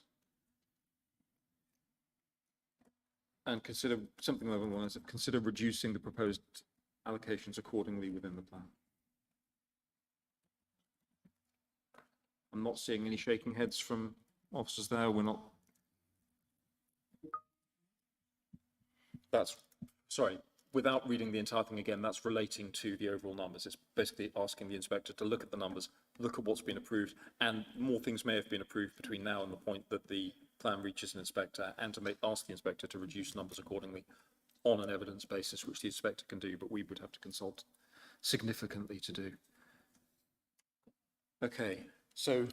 Right, so. I don't think we need to read them all. No, item 11, the Gypsy and Traveller Development Plan document, submission of draft plan.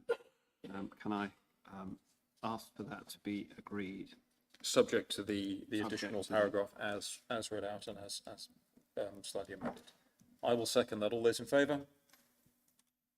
Any against? Okay, thank you. We will take a short break before moving to the next item. We've been running for almost 2 hours now. It's probably time for a quick stretch of the legs. Hopefully it's only a short break, Lucy. We're not. 3 hours we've been going. No, No, 2 hours. a short break. So 5 minutes.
Yeah.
Right, if everyone could take their seats, please. We've got a lot of items to get through. I would like to carry on, although I do need Nick back for the next item. Yeah. Yeah, we're going back to the normal agenda. Right, before we go on to the back to the budget agenda, in terms of questions, sorry, Andrew, I appreciate you've had to sit through an awful lot. Did you want to make your statement now or respond to your supplementary question? Yes, please. Give me a second. We'll just see if we're back live. I'm not sorry.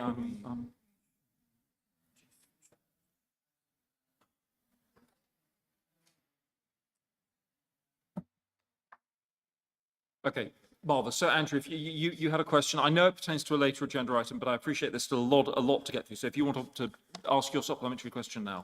Thank you, Chair. Instead of asking supplementary questions which relate to item 13, I just want to make a short general statement. Please get a question in at the end. A supplementary needs to be a question. So.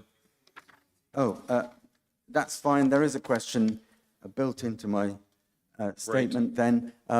At the last, and I'm grateful for the detailed replies that were given to one of my questions.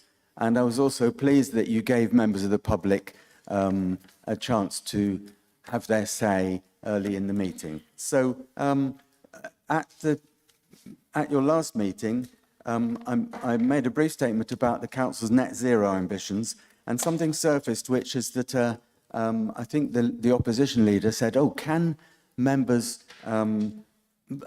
also take the carbon literacy training? Well, that came as a surprise, if not a shock. And I wonder if the climate team and their senior managers and cabinet members for environment and indeed the leader will see fit to take responsibility for not only leading the horses to water by informing all elected members that carbon literacy training is available to them, but also getting them to drink by pointing out that this is a starting off point to elected members' awareness of the climate and the detailed issues. That's my question. Thank you. Thanks. I think That's the first of two. Okay, I'll let Dom answer that. Thank you, Andrew. Yes, I'm surprised that there are any members that aren't aware that carbon literacy training is on offer. As I said, we're doing it in tranches, but it is available there. The whole point that we are opening it up to members in different stages shows that we are, to use your analogy, taking the horse to water, and then it'll be down to them to to drink. And some of the feedback coming from it is positive as well, so that should encourage further uptake. But not referring to horses. I don't know if you've ever tried to make, for example, a stubborn toddler drink something they don't want to drink. It's down to the person Yes. whether they want to. Yes. Thank you, Chair. And the second question relates to remarks on area board engagement and climate advocates approaching area boards. Councillor, the Cabinet Member for Communities, among other responsibilities, made an interesting remark about climate advocates approaching area boards. This is a difficult thing, isn't it? Councillor Kluwer came to me outside the meeting and said, well, you don't have to hold our fingers to the candle. We will be taking the initiative and doing what we're doing anyway, and I much appreciated that. Now, if area boards do want to hear from climate advocates, Wiltshire Climate Alliance is an umbrella, a single point of contact for some 40 or so local groups.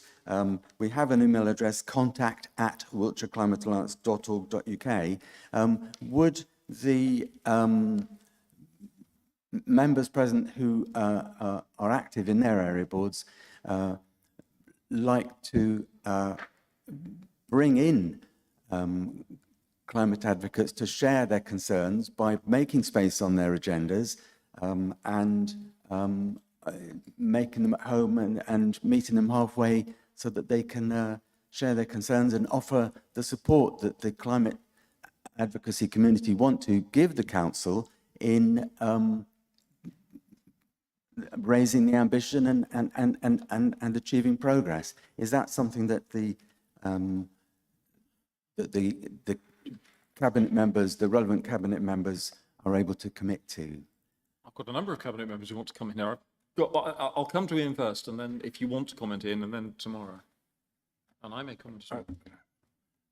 Apologies for my hearing, but I'm not entirely sure of your point. But I think if your point is to have a kind of blanket engagement across area boards, I would suggest, A, you write to me on that, and I will consult with the officers. But I think you have to bear in mind, these are 18 area boards that have independent councillors who are pursuing what they perceive as in the interests of their local communities. They are not there to be dictated to by me. We facilitate what area boards do. We have chairman's meetings in which I can suggest things to them, but I'm not in a position to dictate to them. Tomorrow, you wanted to come in?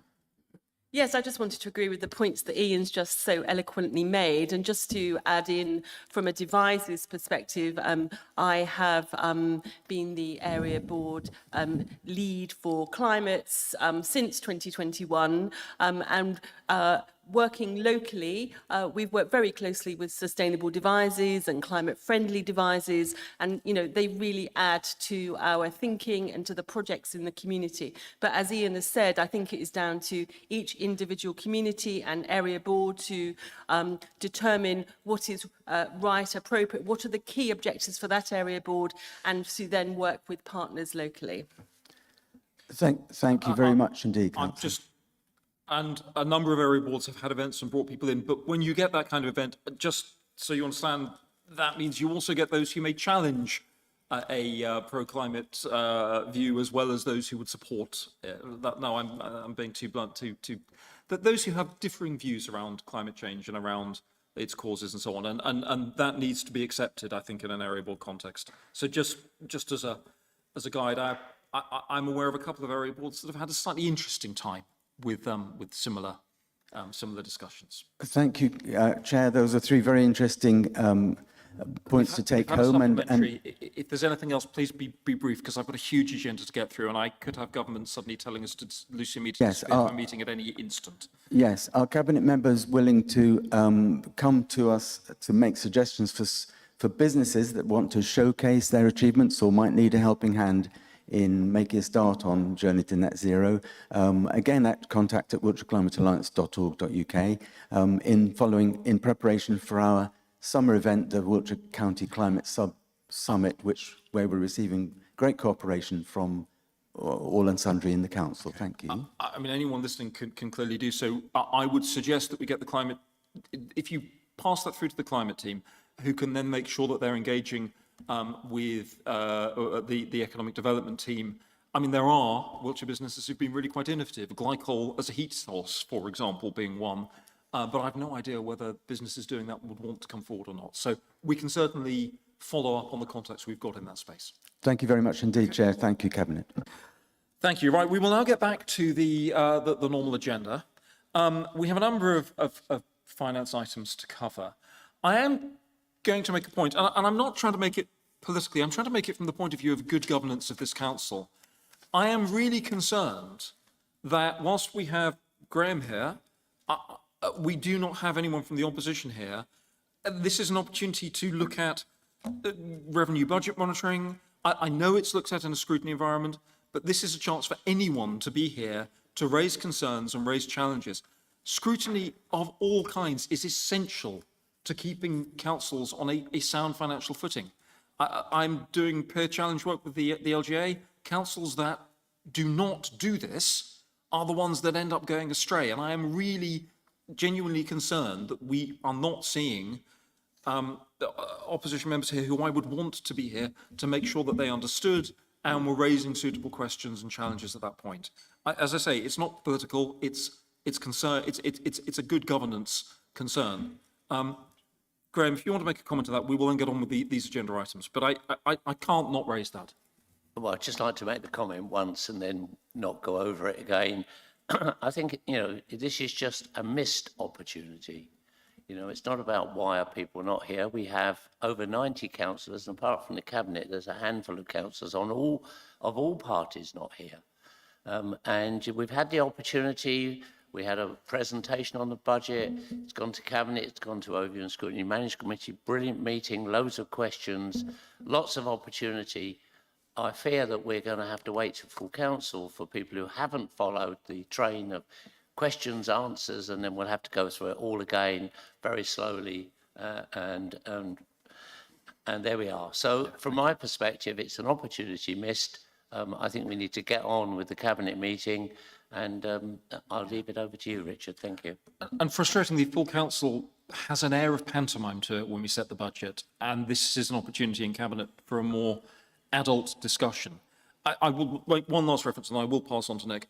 I was reading a remarkably similar budget monitoring report for a totally different council let's be clear, there is nothing hidden in our budget monitoring report, but the report I was reading was suggesting a very similar position to the one we're in, yet that council had a further 29 million worth of use of reserves and exceptional financial support hidden away in places you simply couldn't. I mean, it took me a long time to find it, and I'm used to reading them. It is critical that these kind of reports get proper scrutiny and challenge. You take my word for it, take Nick's word for it in a minute, but it's critical that it isn't just our word being taken or Lizzie's word being taken, that we get that challenge. And perhaps we can reflect this back through Dem Services, because I'm really disappointed from a council point of view. Right, okay. So we come to Q3 budget monitoring as the first item. This is now going to be the Nick show for quite some time. So Nick, over to you. I hope you've got plenty of voice. Well, I haven't even got a glass of water, actually, but that will be arranged. Oh, thank you very much. Right, so you will see that we are forecasting a deficit for the year now of £1.749 million. And this is a worsening of the situation from Q2 of £861,000. And of course, this is far from ideal. However, before we beat ourselves up too much about it, I mean, what I've just asked that Cabinet puts this in perspective, given the overall size of our budget for this year of approaching 500 million, the net budget that is, not even the gross budgets. There are contributions from both directions,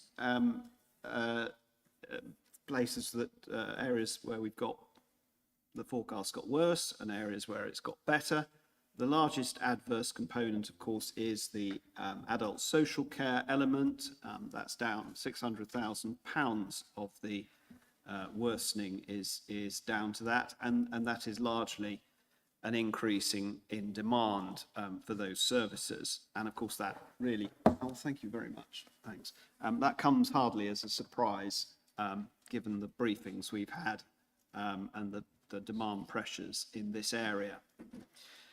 I don't want to dwell too much on the difficulties of the predictive tools, the demographic forecasts and things that we've used for this area, but I think it's best to say that you know, they're only a guide at the end of the day, and there's weaknesses and deficiencies in all of them to some extent. The good news is that we are shining a huge amount of light at every component of how we provide these services and how we bill for these services, and what are the dynamics of within those services, the providers versus the commissioners. And I think we understand, I think it's fair to say that we understand all these elements now, and these individual elements much more completely than ever before, really. I think that's fair, and I'm looking at the Cabinet member, so she's not looking back. but you know, we are doing everything that is humanly possible to understand this area. But at the end of the day, demand is demand, and you know, that we're not alone in that. It's going on all over the country. If anything, we're at least managing our demand and keeping it at levels that are manageable. First point, key point is this extra demand is being built into our budget for next year. So it's not like we're going to end this year with an overspend in this area and then have a great big cliff to start off the year next year. This has been fully factored into our budget for this coming year. Other areas of concern are inflation. Certainly the inflation rate which we experience is far in excess of the Bank of England's forecasts. There's obviously a worry now that inflation is not going to fall at the levels previously predicted, and that actually it's going to get potentially go up again. We're already experiencing higher inflation than the official indexes and forecasts. There is always an acceptance in this council that departments will, I think the former finance director used to talk about consuming their own smoke. I won't quite describe it in those terms, but absorb as much of the inflationary impact as they possibly can within the departmental budgets. That's probably enough on the negative side. Let's put it all in context. I said earlier, you know, the size of our budget. This is our overspend at this stage is 1% equivalent of our net spend. And contrast that with a lot of other councils where they're talking tens of millions of pounds of overspend at this level. Savings, this is always something that members look into very carefully. The savings, 19.7 million for this year, and around 85% of those are deemed as having been delivered or capable of being delivered, and only 2.9 million or 15% are not achieved. Those savings which are not achieved have been now or are always included in the overspends. So we're not double counting, and we're not going forward with savings that just can't be achieved under any circumstances. We have a number of areas which have been performing better than anticipated, mainly in the place sphere, either by increased income that's exceeded our forecasts, or actually costs that have come in lower than we forecast. So, you know, we have areas of the council. We are one council. We have areas that are doing very well indeed. So actually, at the end of the day, we're pretty confident that we can close this forecast deficit by the year end, and we'll bring in a balanced year end position. We're continuing with all the mitigating measures, vacancy management, etc., that we announced at the half-year stage, the Q2 stage. That's all continuing. So, final word, this is still a challenging piece, but we're doing everything we can to bring the budget back into balance. Confident that we will do that. The council's finances remain strong. They're not going anywhere. And you know, strong and robust finances mean that we are able to plan our services, deliver our services in a way which residents can take comfort from, in the sense that you know, we're not going to be announcing slash and burn for the coming year. We're not going to be closing any libraries. We're not going to be telling people that the services that they've experienced to date are going to stop at a certain date. So that basically overall is a good news story, notwithstanding this relatively small forecast overspend at the Q3 stage. Thank you. Any comments here from Cabinet? If I add one, no council leader should be sitting here with a Q3 report showing an overspend feeling comfortable. I am, having said that, comparatively relaxed. This is a question that discussions that I've had in detail with Nick and Lizzie about precisely where we are likely to end. It's a question that should be asked in a second, so I'm going to ask it now. Lizzie, can you please give us your assessment on our likelihood of closing this gap this year? Yeah, I can. So good afternoon, everybody. Lizzie Watkin, Corporate Director of Resources and the Council's Chief Finance Officer. We usually see a favourable movement between Q3 and outturn, not unusual. In fact, most authorities will see that.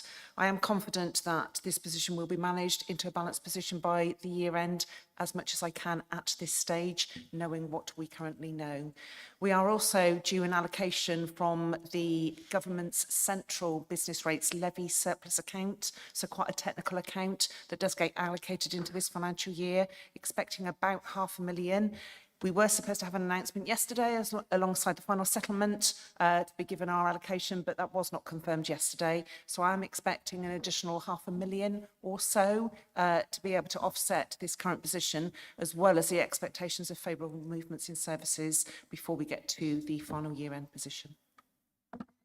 Thank you. And that is a brief snippet of the lengthy conversations that Lizzie and I have had, and Nick and Lizzie and I have had on this topic over the last few weeks.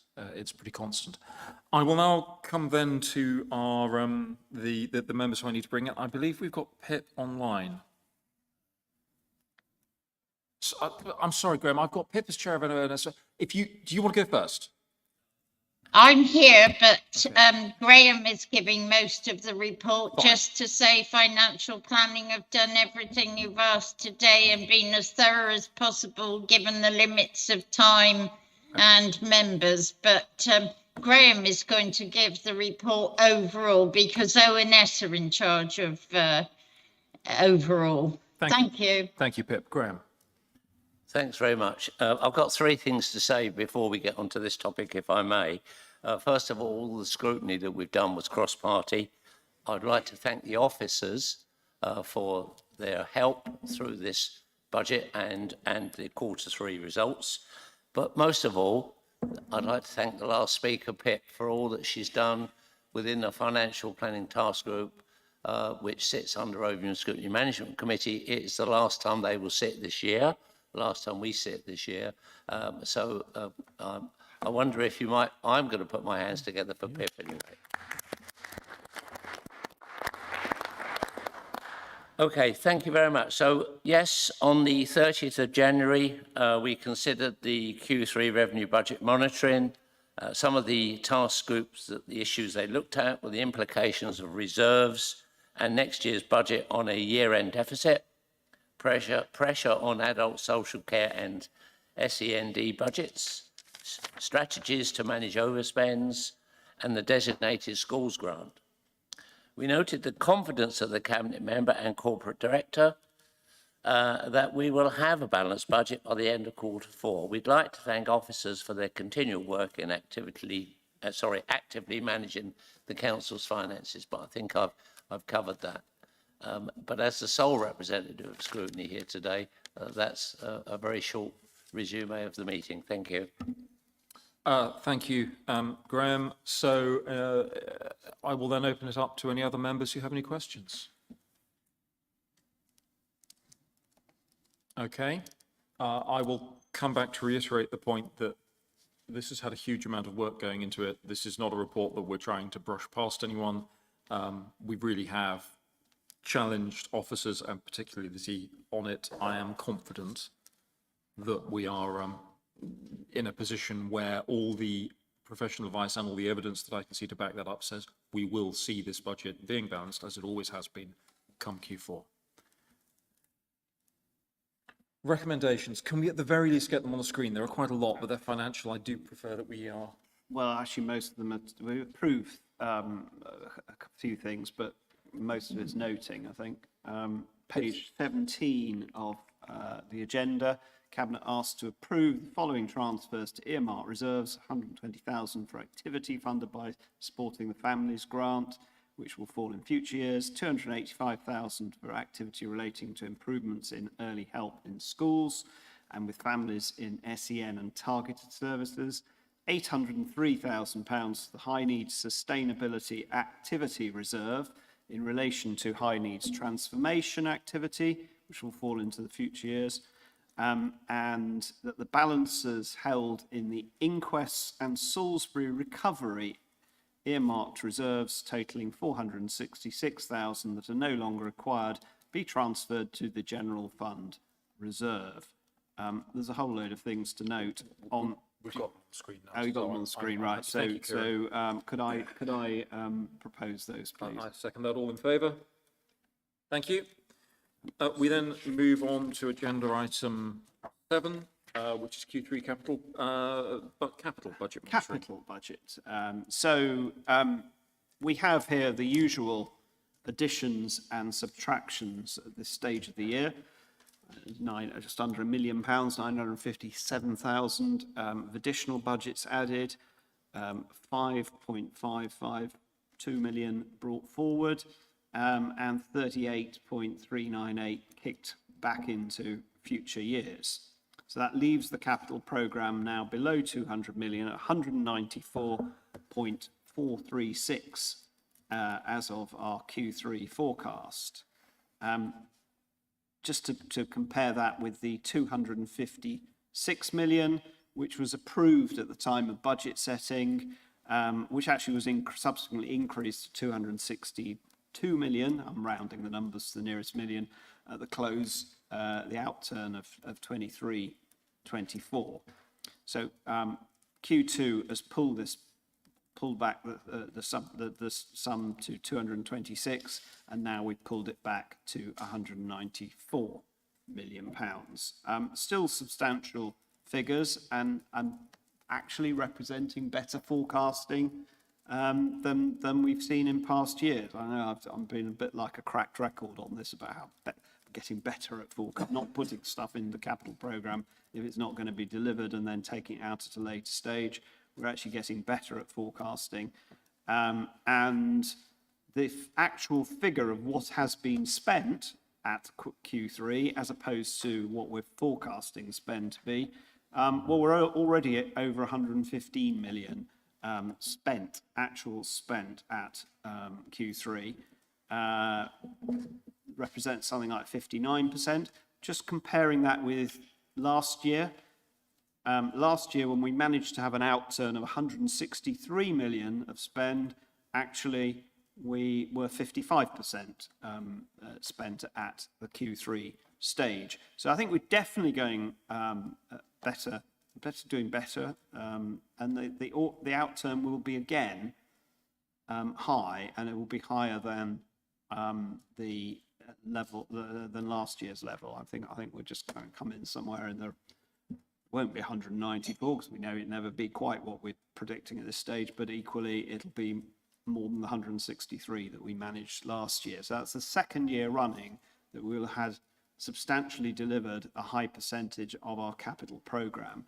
And that represents the fact that a number of long-term projects have come through, and that we've got good attention across the board to getting things done and delivery, and that's what we're all about. It's about delivering, and I think this is a piece of good news. This paper. That's probably all I want to say at this moment. Yeah, thank you. I would agree. I think we are getting better at this. There are still all sorts of challenges. You'll never perfectly forecast capital spend. You'll never do it. But we are getting to a point where I'm starting to feel pretty comfortable with the parameters that we're working in. Build inflation and shortage of labour in some building sectors cause all sorts of complexities with anything involving capital spend and building projects.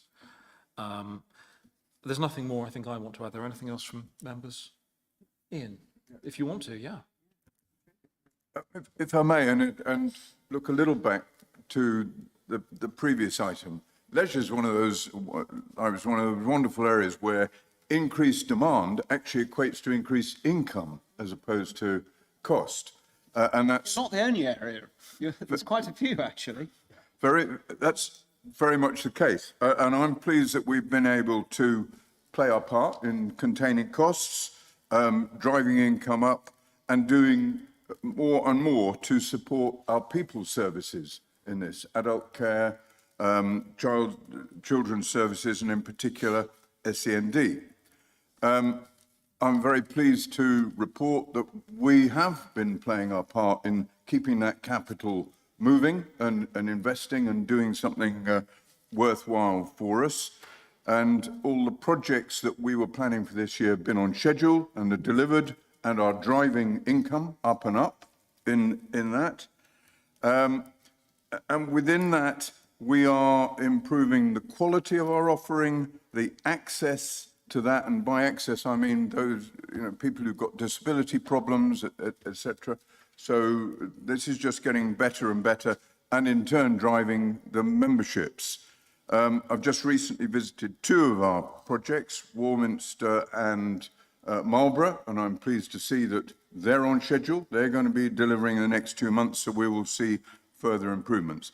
And I'm very pleased to see that within this report, I'm hoping you will be agreeing the adjustments and delegations that need to be in place to enable us to get on and build the new Trowbridge Leisure Centre. Yes, thank you. If one reads some of the bits of literature popping through doors at the moment, I thought we didn't care about the Trowbridge Leisure Centre. We said we'd deliver it. It will be breaking ground on it very, very soon, within weeks, I believe. I don't tempt fate, but we're slightly ahead of schedule at the moment. Yeah. Any other comments from Cabinet? Thank you. So, Graham. Thanks, Chair. The Financial Planning Task Group again looked at this on the 30th of January. The issues we raised were around capital budget where spending had not started. We also looked at the capital loans of Stone Circle. We noted the improvements and the increase and better profiling of the capital programmes, but we had limited time to go into the detail of the report, which will be a recommendation we're going to be making for the next council that we still need to look, believe it or not, Chair, at more scrutiny.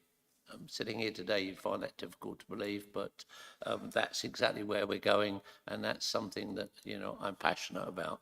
Thank you. Thank you, and I come back to the point, scrutiny isn't just something we need to do, it's something we've got to do for the financial and governance health of the council. It's not something you get for Christmas. No, it's something you work on. If I then open it up to any other members. Okay, so if you could please move the proposals. Again, if we can get them up on screen, then we don't need to read them. I just do want to make sure we're... They are up on screen. We note them. So can we scroll down to the numbers, please, Kieran? They're the ones I'm particularly keen. Just A to... I know we've all read them. I know we've all been through them, but... A to K. So if you move that? Yep, I'll formally move. All those in favour? Thank you. We come to the last of the Troika... No, we don't. We're doing the budget first, aren't we? Right, we come to the main event. We are. The budget. Yeah. Nick. Just bear with me a second whilst I... Right.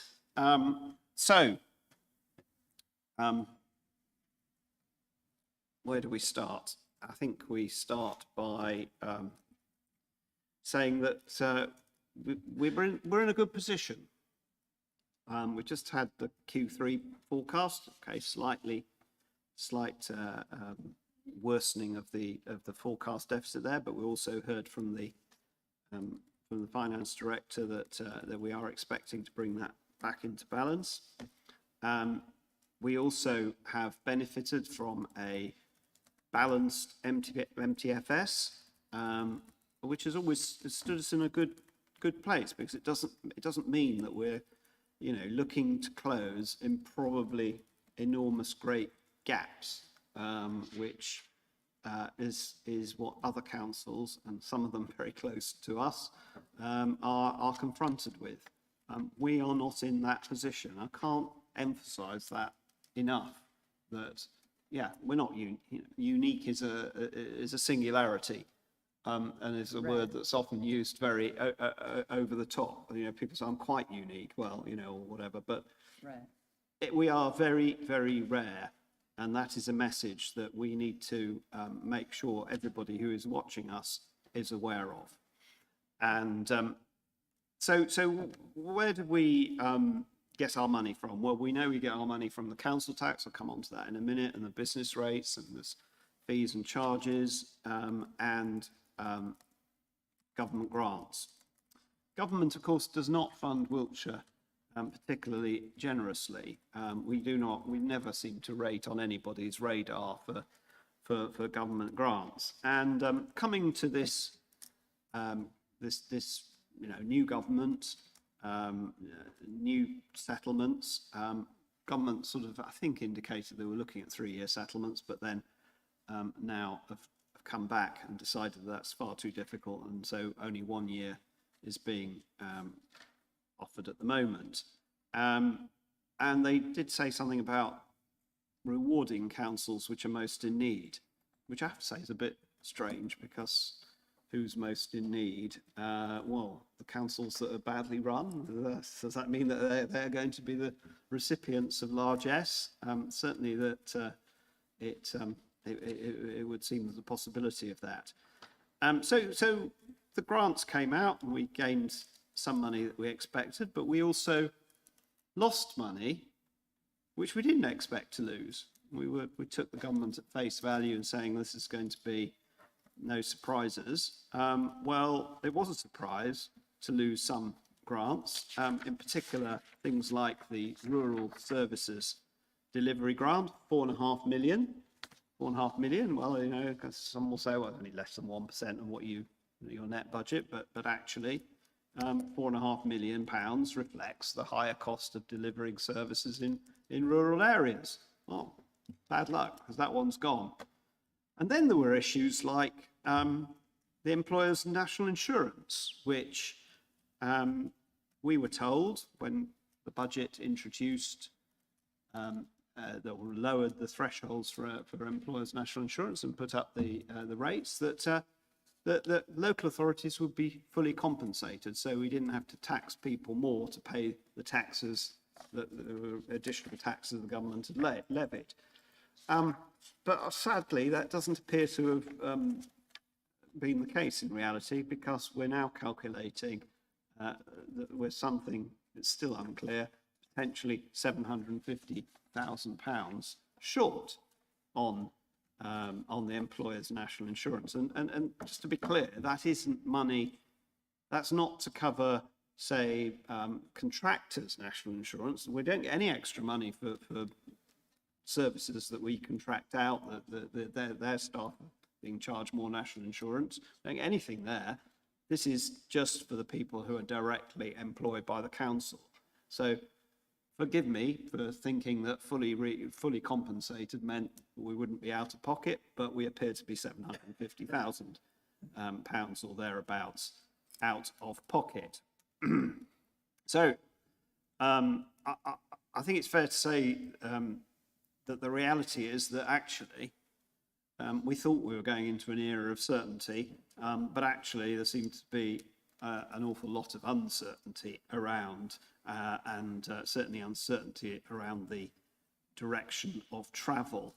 And you know, I'd say, well, that's the same across the whole economy at the moment, with businesses and not just councils.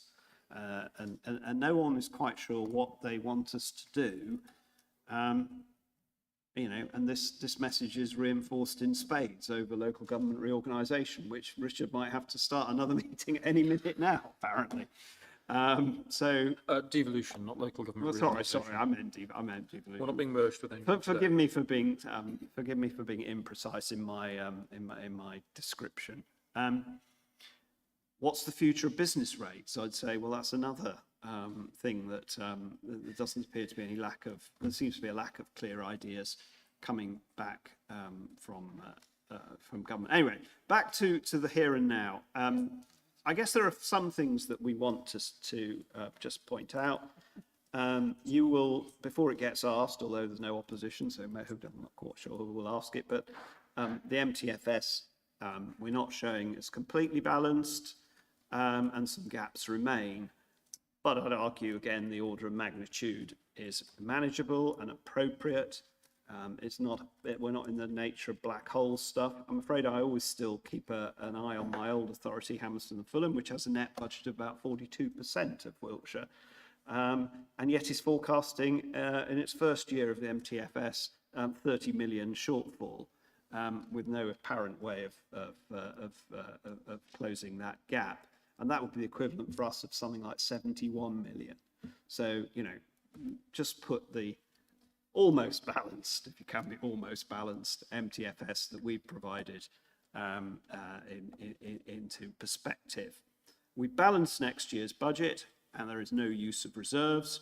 We're maintaining capital investment. The total net budget rises to £527 million.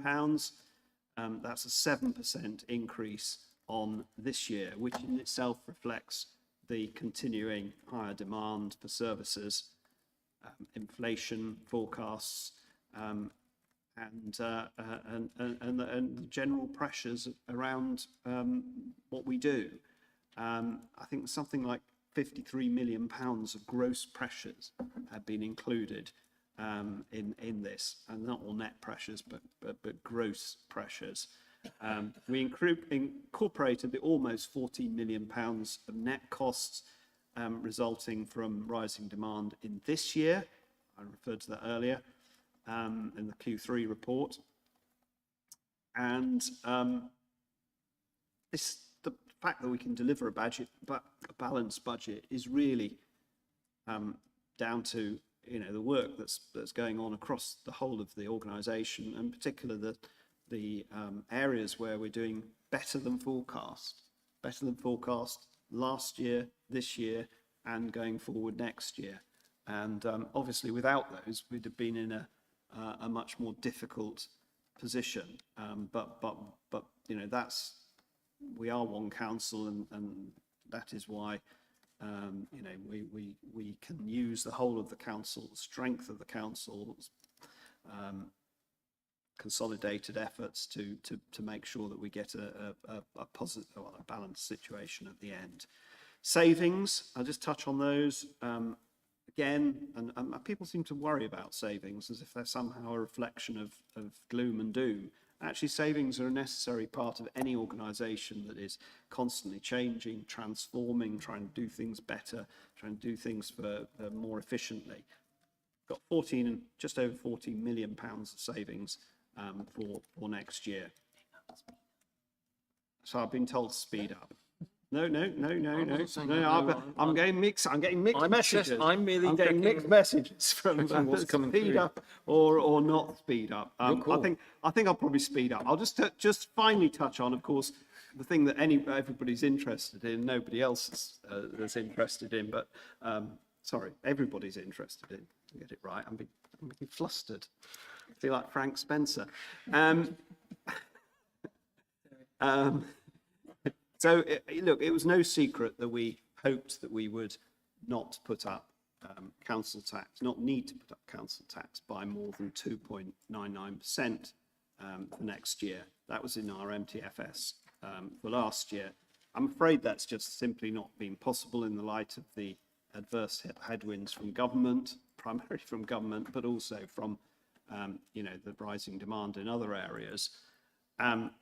So we are, though, proposing the non-social care element will rise from by 2.5% and not 3%, which a lot of other councils will be going for. And that's a reflection on this good overall financial position that I've been explaining, and including those areas of the place directorate which can continue to perform well. So I know it's small, it's 0.5% in the level of overall council tax paid. It is obviously very small, but it is a differentiator. It shows residents that actually we don't need to take any more money from them than is necessary. It's a sign of our fiscal competence as a council, and I think residents can take comfort from that this is a stable situation, and it's stable going forward. And we are not in the same position as most other councils, and that council tax differential is a key sign of that. Okay, I don't think I'll say any more. I'll shut up. I'll shut up. Thank you. Do any other cabinet members want to raise any issues on this? Okay, please, Jane. I was just going to say that, obviously Nick's been talking about the finance, but I just want to draw attention to the fact that we are balancing our books as well as producing very, very high quality people services. We know children's services is outstanding. We know we've got the top send report. And last week we were delighted to be able to announce our good judgment from the CQC. And I think it's worth noting that we are not sacrificing quality. Thank you. Thank you. I think that's a really important point. It's one of the points I was going to make. No, it's fine. It's good. We're sitting here looking at a budget that is balanced. Well, that's a legal requirement. There are many ways to balance a budget. I'll come on to that briefly in a second. But not just a budget that is balanced without using any of the tricks that other 151s or other councils are being forced to use, but where we have clear demonstration from external judgment of the quality of the services that we're delivering. And I think everyone, particularly the officers and the staff that are delivering those services, but everyone should just be really proud of that.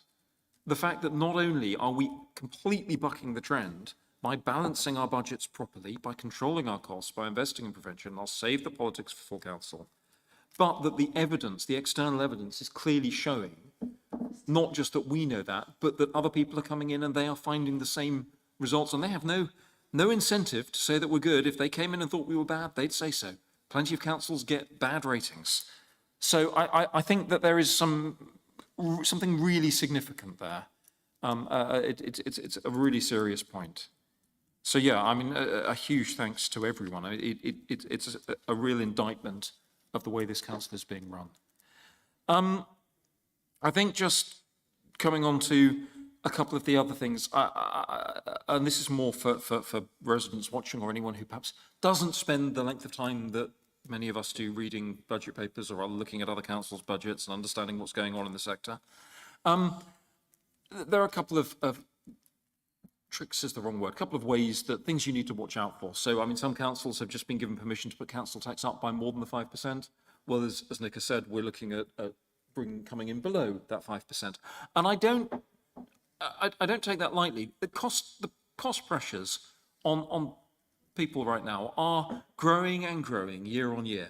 Water bills are going up by what, £172 in the coming year? For families that have lost the winter fuel allowance, for older people. I mean, you're looking at a lot of cost pressures, and anything we can do to, most importantly, make sure we can continue to deliver services at the level and that safety net, but to make it a little bit more, not to pile all that financial pressure on residents, I think is really important. The other things to watch out for are the use of reserves. Well, we're not using reserves. Lizzie would be writing scathing comments, probably in red in the report. If we were trying to use reserves, so would I. It's not the way that a council should be behaving. And we are not going for something called exceptional financial support. And if you're a member of the public and haven't heard this term yet, I give you pretty good odds it's going to make the news headlines in the next 3-4 weeks, wherever you are, with other councils that are going for exceptional financial support. Basically, what that means is borrowing money to pay for today's shopping or today's restaurant bill. It's an absurdity. It's a one-way path to future problems. It is something that we are not doing. We are living within our means. We are living within the tax that we raise through council tax, that we get through business rates, and the very limited funding that comes in from central government. And I think that's the critical point that I would want to make. I will save the rest of this for full council. I am preparing a couple of quotes in Latin. I'm having to get one of them done myself. The grammar could be appalling, but hey. We'll save the rest of it for full council. If at that point, if no one else from Cabinet, no. So Graham. Thank you very much, Chair. I'm going to not go through the whole report. I'm going to refer people to the appendix in your agenda today, which covers everything. Having said that, excuse me, we met on the 28th of January. For those who were there, it was almost a masterclass in scrutiny. It was really good. We had 35 questions of the officers. We'd given those in advance, and we had, I think, at least 99% of those were answered satisfactorily on the day. We had real engagement from the select committees. So the select committees, through their chairs, represented excellent scrutiny. And all I can say is, again, it feels somewhat flat, doesn't it, today? I think that's a good description of it. But I don't know whether the fact that tomorrow is the day when any amendments are due to come in on the budget has any impact on our lack of attendance today. I don't know. I'm happy to take any questions, but really don't feel the need to say more than I'm satisfied as the Chair of Overview and Scrutiny Management. The excellent, robust scrutiny has taken place on the budget, and I look forward to very few comments at full council, as I said the other day. Thank you. Thank you. I would very much agree. I thought that was a very good session. I thought we had a lot of questions, a lot of good questions, probing areas of the budget. I do think the budget report as it stands now is significantly more transparent than it has been in the past. I know others disagree with that. Perhaps we'll get that on full council. But I think there is some absolute clarity here, and I think we had a very constructive scrutiny meeting. Pip, did you want to come in terms of financial planning task group on this? If you don't worry. Thank you, Richard. Yes, I would endorse entirely what the Chair of Overview and Scrutiny has said. It really this year became, let's say, the most successful because enough people were engaged, which has been the problem in the past. But I think they're slowly recognising that this is an important part of their work. And I would endorse what Graham has said. It was extremely thorough. They all played their part. And the Financial Planning Task Group just tied up the loose ends of the strategic matters only. We didn't do any individual matters because apart from HRA, of course, but that was something that we went through very religiously, and it was a very good process. I dread to think what's going to come at you in full council, though. Well, we'll find out soon. Thank you, Pip. I didn't attend Financial Planning Task Group. I tend to want to sort of give both Audit and Financial Planning Task Group a bit of space to cause trouble and push Nick and officers without me being there. So I try to sort of give them space. But I don't know, Nick, if you had any follow up on that note. That was very constructive. Great. So then, moving on to other members. Do any members have any comments on the budget? Okay. So if we could please move proposals. Yeah, the proposals on page 108, which are now on the screens. So proposals A, oh Lord. A to K, I believe. K. Well, A to D and then note E to K. Yeah, A to K and then approve. So this is one. Yeah, this is sort of L. I don't know what's happened to. Yeah, L is to approve, and the others to note. Could I formally propose those, please? Yep, I'll second it. All in favour? Thank you. Okay, we now come back to the last of the troika of the regular budget monitoring reports, which is Treasury Management Strategy. Right. So I thought I'd spend 20 minutes on talking about this because I know you. I'm off because I know that you all want to hear so much about it. Just to remind you that this is actually the strategy for the year. One of the three reports that we present, they're all a little bit different, but this is actually just the strategy. I've run out of homilies about references to boiler rooms and what have you. I've used them up in previous years, but don't be under any illusions. Sound treasury management is at the heart of all this council does, and is particularly important given we will at some stage have to borrow some money, which is we probably don't want to, but we will have to do that. because of the planned capex and the adverse impacts on our balances from things like the high needs block, we need to have a treasury function which is at the top of its game in order to make sure that we handle all these things properly. And that's all I'm going to say. Thank you. Does anyone from Cabinet have anything to add? I don't. Graham, anything from you?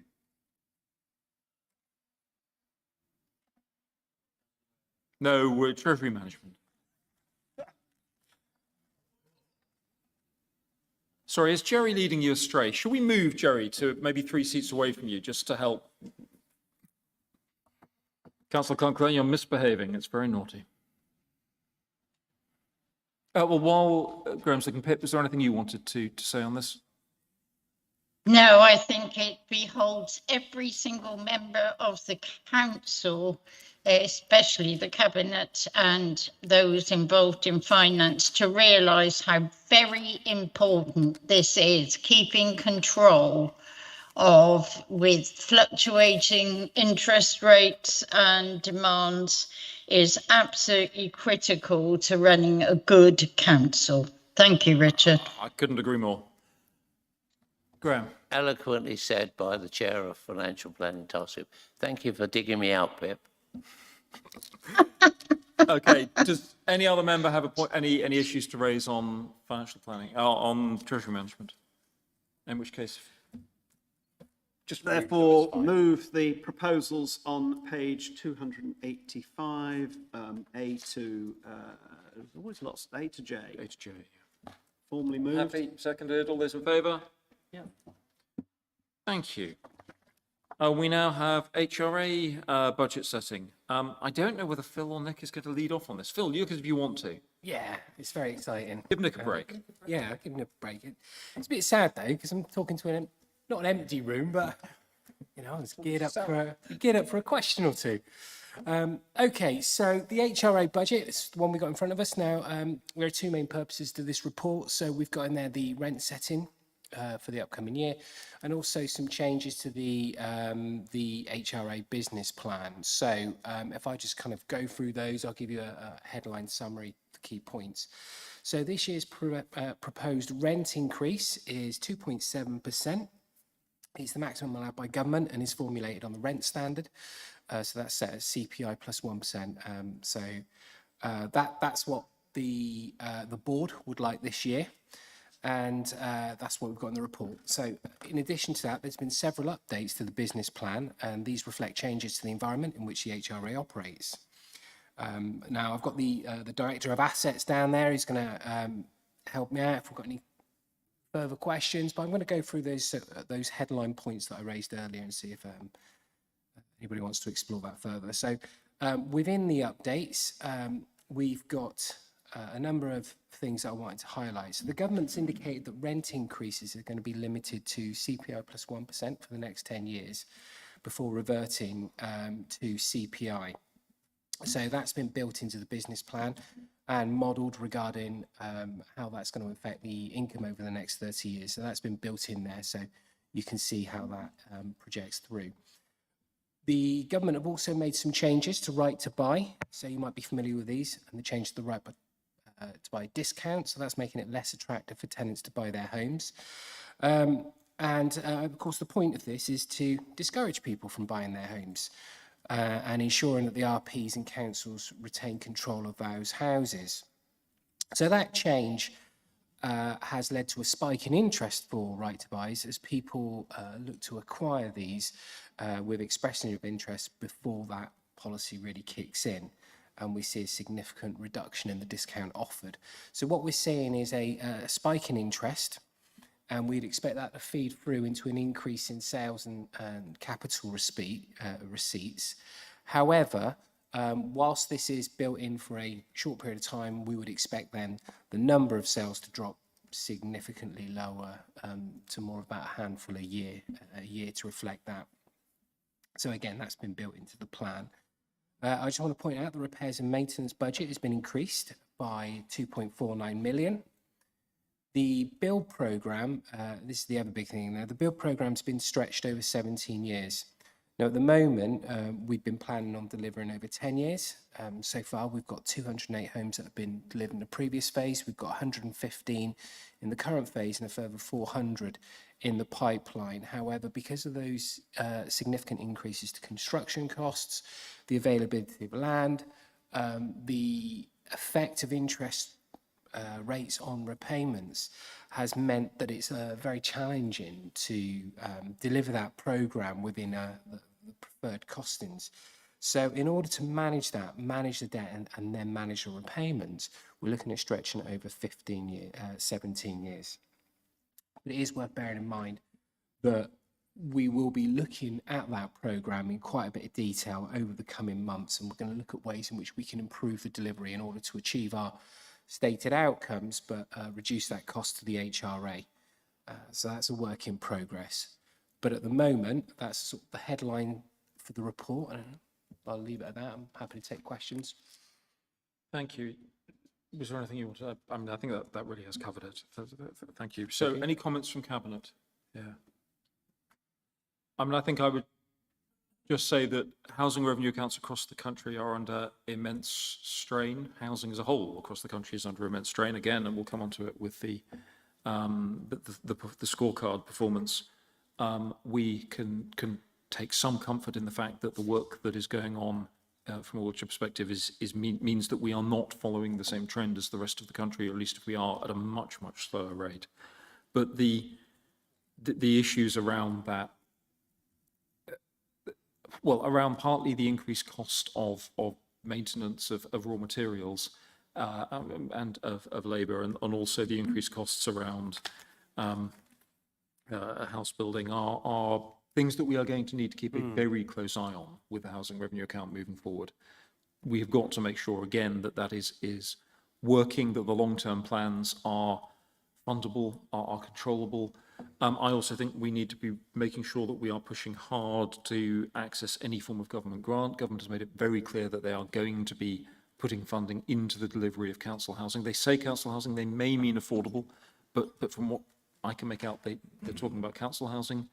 And we will continue to engage with that, even if it means travelling up to Sheffield at points that we don't necessarily all want to various meetings to make sure that we are putting Wiltshire's case and demonstrating what Wiltshire's doing and asking for that to be reinforced.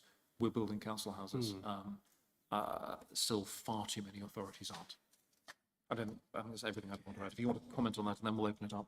I mean, I was going to just comment quickly and say, yeah, we are in a relatively healthy position. And I think that is testament to the attitude of the councillors, but also the board. And we see ourselves, I think it's fair to say, very much as custodians of the HRA. And it's about ensuring that it's got that long-term sustainability to the business plan, obviously building in the resilience, but it's providing the best possible service to residents. And that collective attitude is really positive, and you see it coming through in the board. So for now, I'm very confident the HRA will continue to perform, and I hope go from strength to strength. But yeah, thanks. open up. For those who are watching and haven't heard about the housing board before, it's a relatively unique construct from a Wiltshire point of view, but it's 3 councillors, 3 tenants and 3 independent members who don't run. They have no formal decision-making policy, but their job is to oversee, and in essence, a combination of scrutiny and a board. And again, I would agree, it really helps us to concentrate our minds and make sure that when you're getting that kind of scrutiny, it really focuses your mind on what it is that you're doing as a service. So yeah. Right, Graham. Thanks, Chair. I think it would be fair to say that this subject is now much more of an interesting subject. We had some training on scrutiny and it's worked very well, and I know that the Environment Select Committee will look at everything in the fullness of time. On the 30th of January, we received a presentation from James Barra, Director of Assets, which covered the main issues.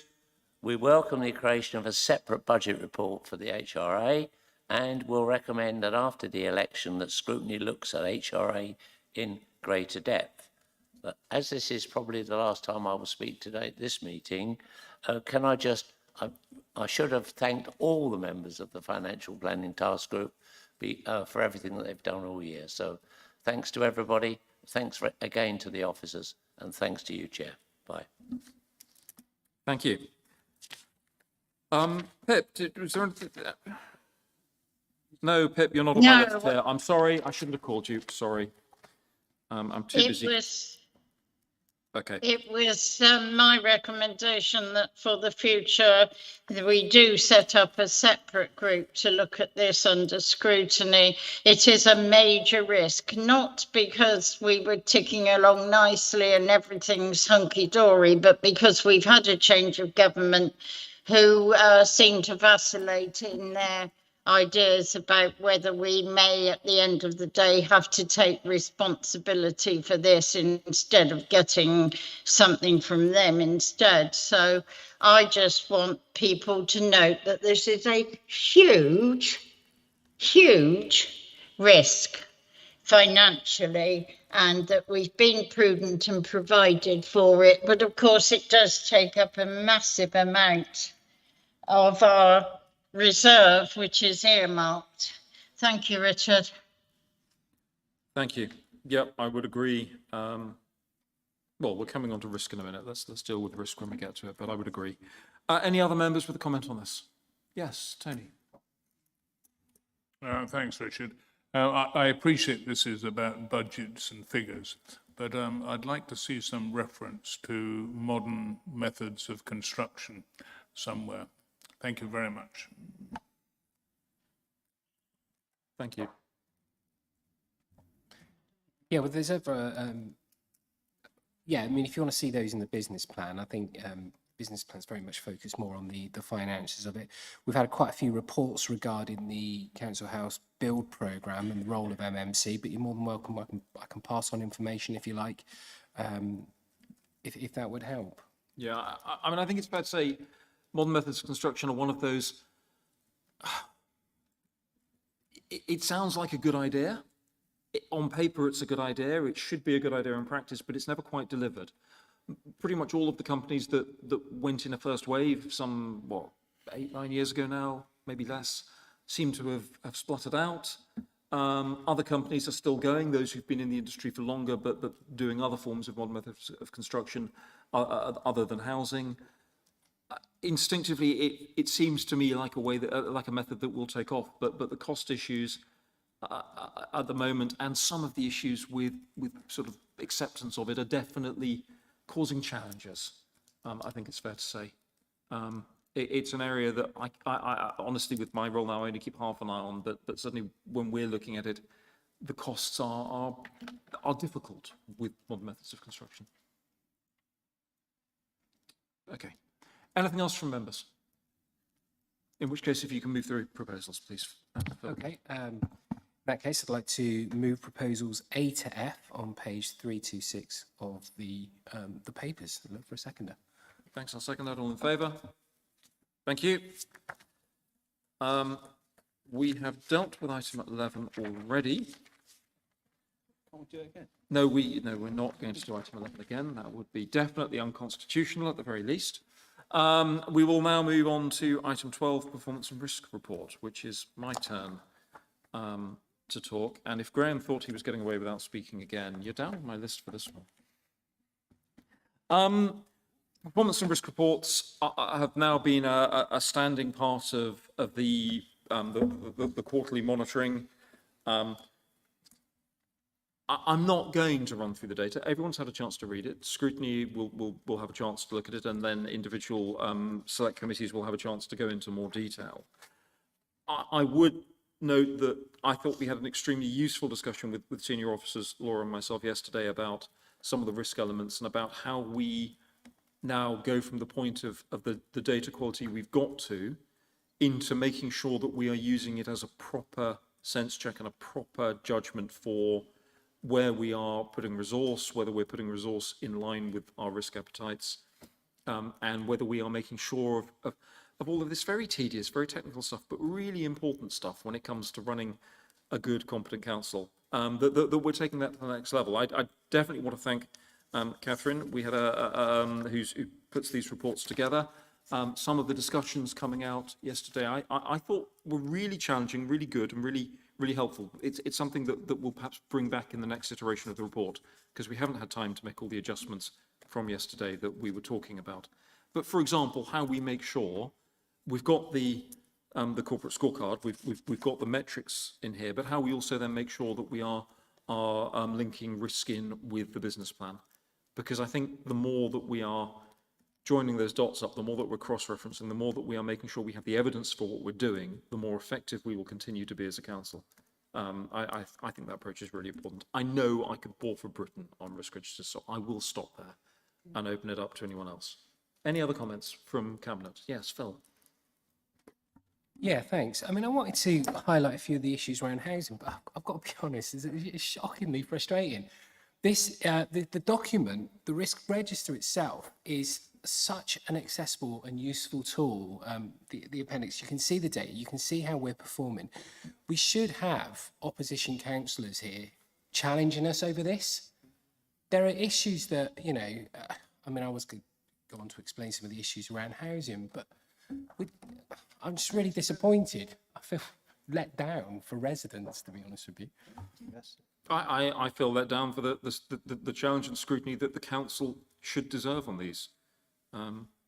Yeah, I mean, someone should be asking a question about P1 potholes, because whilst they're improving, there's still further to go, but at least they're improving. But hey, okay, anyone else from Cabinet? Right. Graham, hold us to account, please. Thanks very much. Whilst you're on potholes, no, I'm just teasing. We will be dealing with this on the 13th of Feb, so yeah.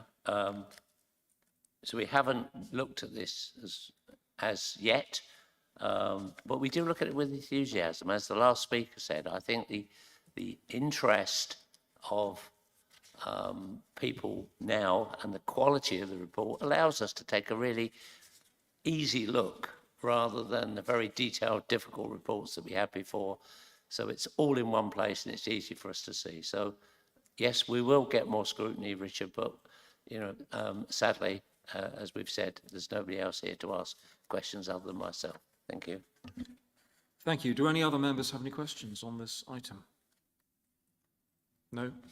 Okay. I will be taking away the update of NHS health checks through the Health and Wellbeing Board and through the ICB, because that is proving stubbornly, it's below target and it's simply not moving. And that, given some of the government's direction of travel with health, it's not something under our control, but it is something that has an impact on our residents' quality of life and some of the other cost issues we have, so it really does need a look at.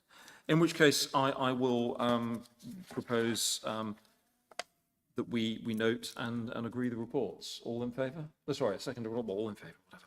Let's crack on. Right, item 13, UK share. Sorry, it really is flat. It is most frustrating not being able to do the job that the council should be doing today. But still. Up here. Right, UK shared prosperity, item 13. UK shared prosperity, I will present this one, was government's fund to replace the EU structural fund, basically some EU funding. It was spread across the country as a whole. We got a particularly low share, in my view.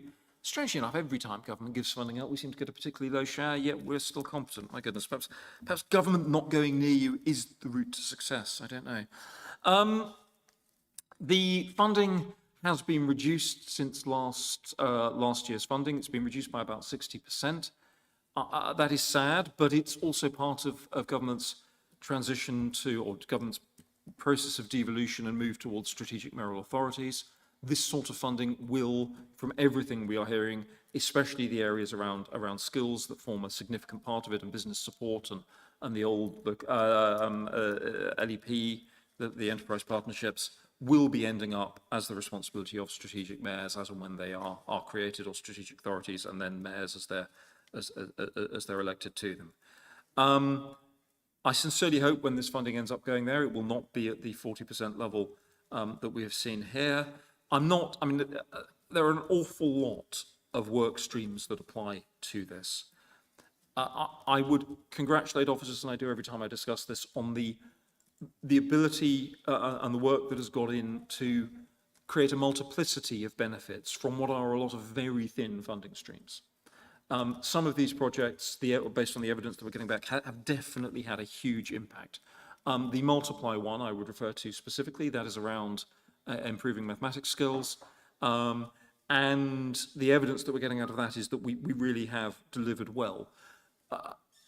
Again, not all councils necessarily pull the evidence or deal with the metrics in the way that perhaps I think they ought to. We do have all that data, all of those metrics, and I think this scheme has I think most of the scheme, the funding streams that make up UK Shared Prosperity and the other bits of funding that we've woven into it have demonstrated pretty good success. I think there are a couple that have been slow to get going. The funding around community conversations has taken a little while, but that is now working, and so it remains inside the programme. I'm not going to go through all the different streams of the programme. And equally, some of the ability to link in with the Towns Fund and the support for businesses. The vacant unit scheme has already seen 61 empty units on our high streets filled with new businesses, and there have been streams used here to help support those businesses as well. And Nick and I, through the consultation process on the budget, we're hearing back about some of the good work that's been happening there from the businesses that have been able to open the shops as a result. So the proposal here is as to how we are going to use this year's Shared Prosperity funding. I'm not going to go through it all in detail. We've all read the reports. I will hold it there. Do we have any comments from Cabinet on this? No. The Wind seems to want to comment. Jerry, I think I come to you now. Yes, thank you, Richard. And you were at the briefing that I had with you last week. We looked at this fund, which was created and had been delivered by the fund of 22 to 25. The reason for the support, that is the transition year, and we need to focus and prioritise. We also considered what challenges we had faced and what had been the most successful programmes. And I also asked about the future of this type of government funding. It's clear we've made the best of this funding, and though we are now transforming away from these funds, it's good to see the most successful programmes will be supported into the next year. And you refer to Towns programmes.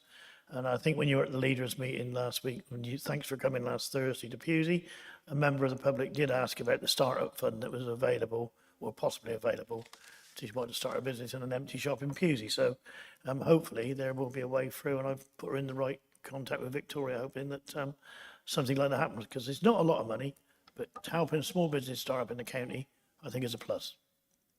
Thank you. I would agree. And by pulling it all together and pulling all the different threads together into one place, we're doing everything we can to help. And again, it shows it's working. Our high streets have lower vacancy rates than the average in the Southwest and the UK, and better spend and better footfall than the averages in the UK and the Southwest. We're bucking the trend there, and I think a lot of that is due to this and the Towns programme.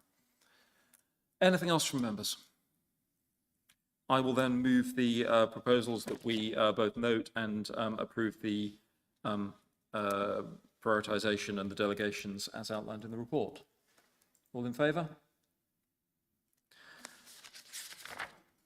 Thank you. We now have the Warm Homes Local Grant Acceptance and Procurement Options. I think Don is the leader on this one.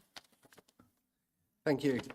Many of you will be familiar with the Home Upgrade Grant, or HUG, which provided funding for improvements to properties by way of improved insulation, heating and energy installations. The Warm Homes Grant is essentially a rebrand of HUG and provides funding from DESNZ for schemes to be delivered by local authorities in England.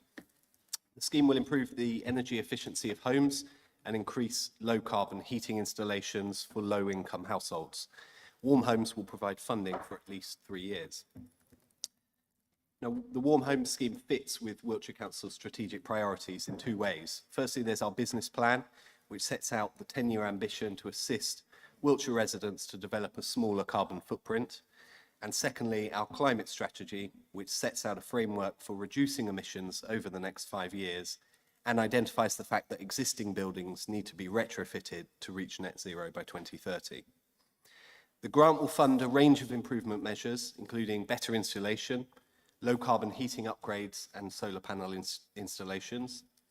The focus here is not solely environmental, and that's a really important point that I want to make, because this scheme and HUG before it is about improving the lives of Wiltshire residents through warmer, more comfortable housing and lower energy bills for families. It's aimed at at various people. Owner-occupiers who qualify for the funding, very simply those households with low income, are not required or expected to make any contributions to the cost of upgrade. To benefit residents that we have in private rented accommodation, landlords may also receive funding to improve housing stock. And this will be limited to full funding for one property in a landlord's ownership, with a 50% cost contribution required for any additional homes that are then upgraded. Tenants are not required or expected to make any contributions to that. We believe this will see a broad range of properties upgraded and a large number of residents positively impacted. Wiltshire's Hug 2 programme, so the precursor to this, benefited from an independent auditor who checked the quality of installations, the documentation, compliance, and undertook a due diligence process. And this will be replicated for warm homes, and the quality improved even further through the addition of a new in-house technical surveyor to increase our presence on installation sites. An expression of interest was submitted by Wiltshire Council to DESNZ at the end of November for a grant value of £12.6 million, with an indicative range of between 650 and 1,293 properties to be improved over at least a 3-year period. It's anticipated that grant awards should be confirmed by the end of this month, and we've been told that all eligible local authorities that apply will be allocated some degree of funding. So to allow a prompt start to this really valuable project, this report seeks Cabinet approval to accept grant funding up to £13 million and to commence procurement of a contractor in line with the grant eligibility requirements. This prompt start will allow sufficient time for the procurement to be completed and contracts signed by early May. You'll note that I said up to £13 million rather than a specific figure, and this is because DESNZ has confirmed that the bids received for warm homes have exceeded the government's available budget, and so they will work with all applicants to reshape bids accordingly to ensure that every applicant receives something. So it's therefore expected that our award will be less than the value of our bid. So the proposal today, very simply, is that Cabinet approves the receipt of up to £13 million in Warm Homes grant funding and to sign the Memorandum of Understanding and its associated documents to progress the project. Thank you. I think it's a great scheme. I just wish government would provide this funding on a consistent basis without the need to bid again. They did promise us they'd get rid of bidding. Let's hope next year they do. Any other comments from Cabinet? Graham, you're keen to speak again. Just as chairman of the Climate Emergency Task Group, it was really good. Thank you, Cabinet member, for making sure we got a briefing before Cabinet. That's, something we've been banging on about of late. And it was really good to see that we had a presentation and we looked at the eligibility and selection process. We didn't actually consider the procurement options, but we welcome the scheme and the approach being taken by the council, so that's a big plus from us. Thank you. Thank you. I should note we did have a question on this topic, but the questioner isn't here at this point, so we won't. There is no supplementary. Any other members want to comment on this? Okay. Well, you've moved the recommendations. I'll second that. All in favour? Thank you. I think we now have our last agenda item, which is schools admission policy. Okay. I will keep this very brief. I already messaged to say I would keep it brief. And there are some services that, as you know, attack us all the time because there's lots of stuff going on that is controversial and difficult. And schools admissions is one that is just incredibly smooth because this extraordinarily efficient, very small team runs the most unbelievably good system of entries for children coming into schools. So really, all I'm going to do is move the proposals that we approve, Appendix A, B, C and D, which is our schools admission policies. Is that brief enough? I think that is brief enough, and I would absolutely echo what you've just said. The first time I looked at this, I tried to sort of pick holes in it and understand it and I found out there really weren't any holes you could pick in it. So I have nothing further to add. Anyone else from Cabinet? I think we've just won the prize for the briefest. Well, we haven't had members yet. Give them a second. Any member wishes to come in this with a 20-minute speech? Very, very wise. In which case, you've moved the recommendation. I'll second it. All in favour? Thank you. That was very quick. Thank you very much. That brings us to the end of today's meeting.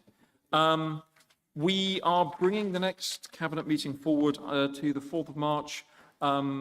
We want to get the local transport plan looked at by Cabinet and then a chance to make sure it comes to full council on the 11th of March at an extraordinary meeting. So a change of date from the date that the rest of you may have been expecting if you're regular viewers of Cabinet. Thank you all. See you then.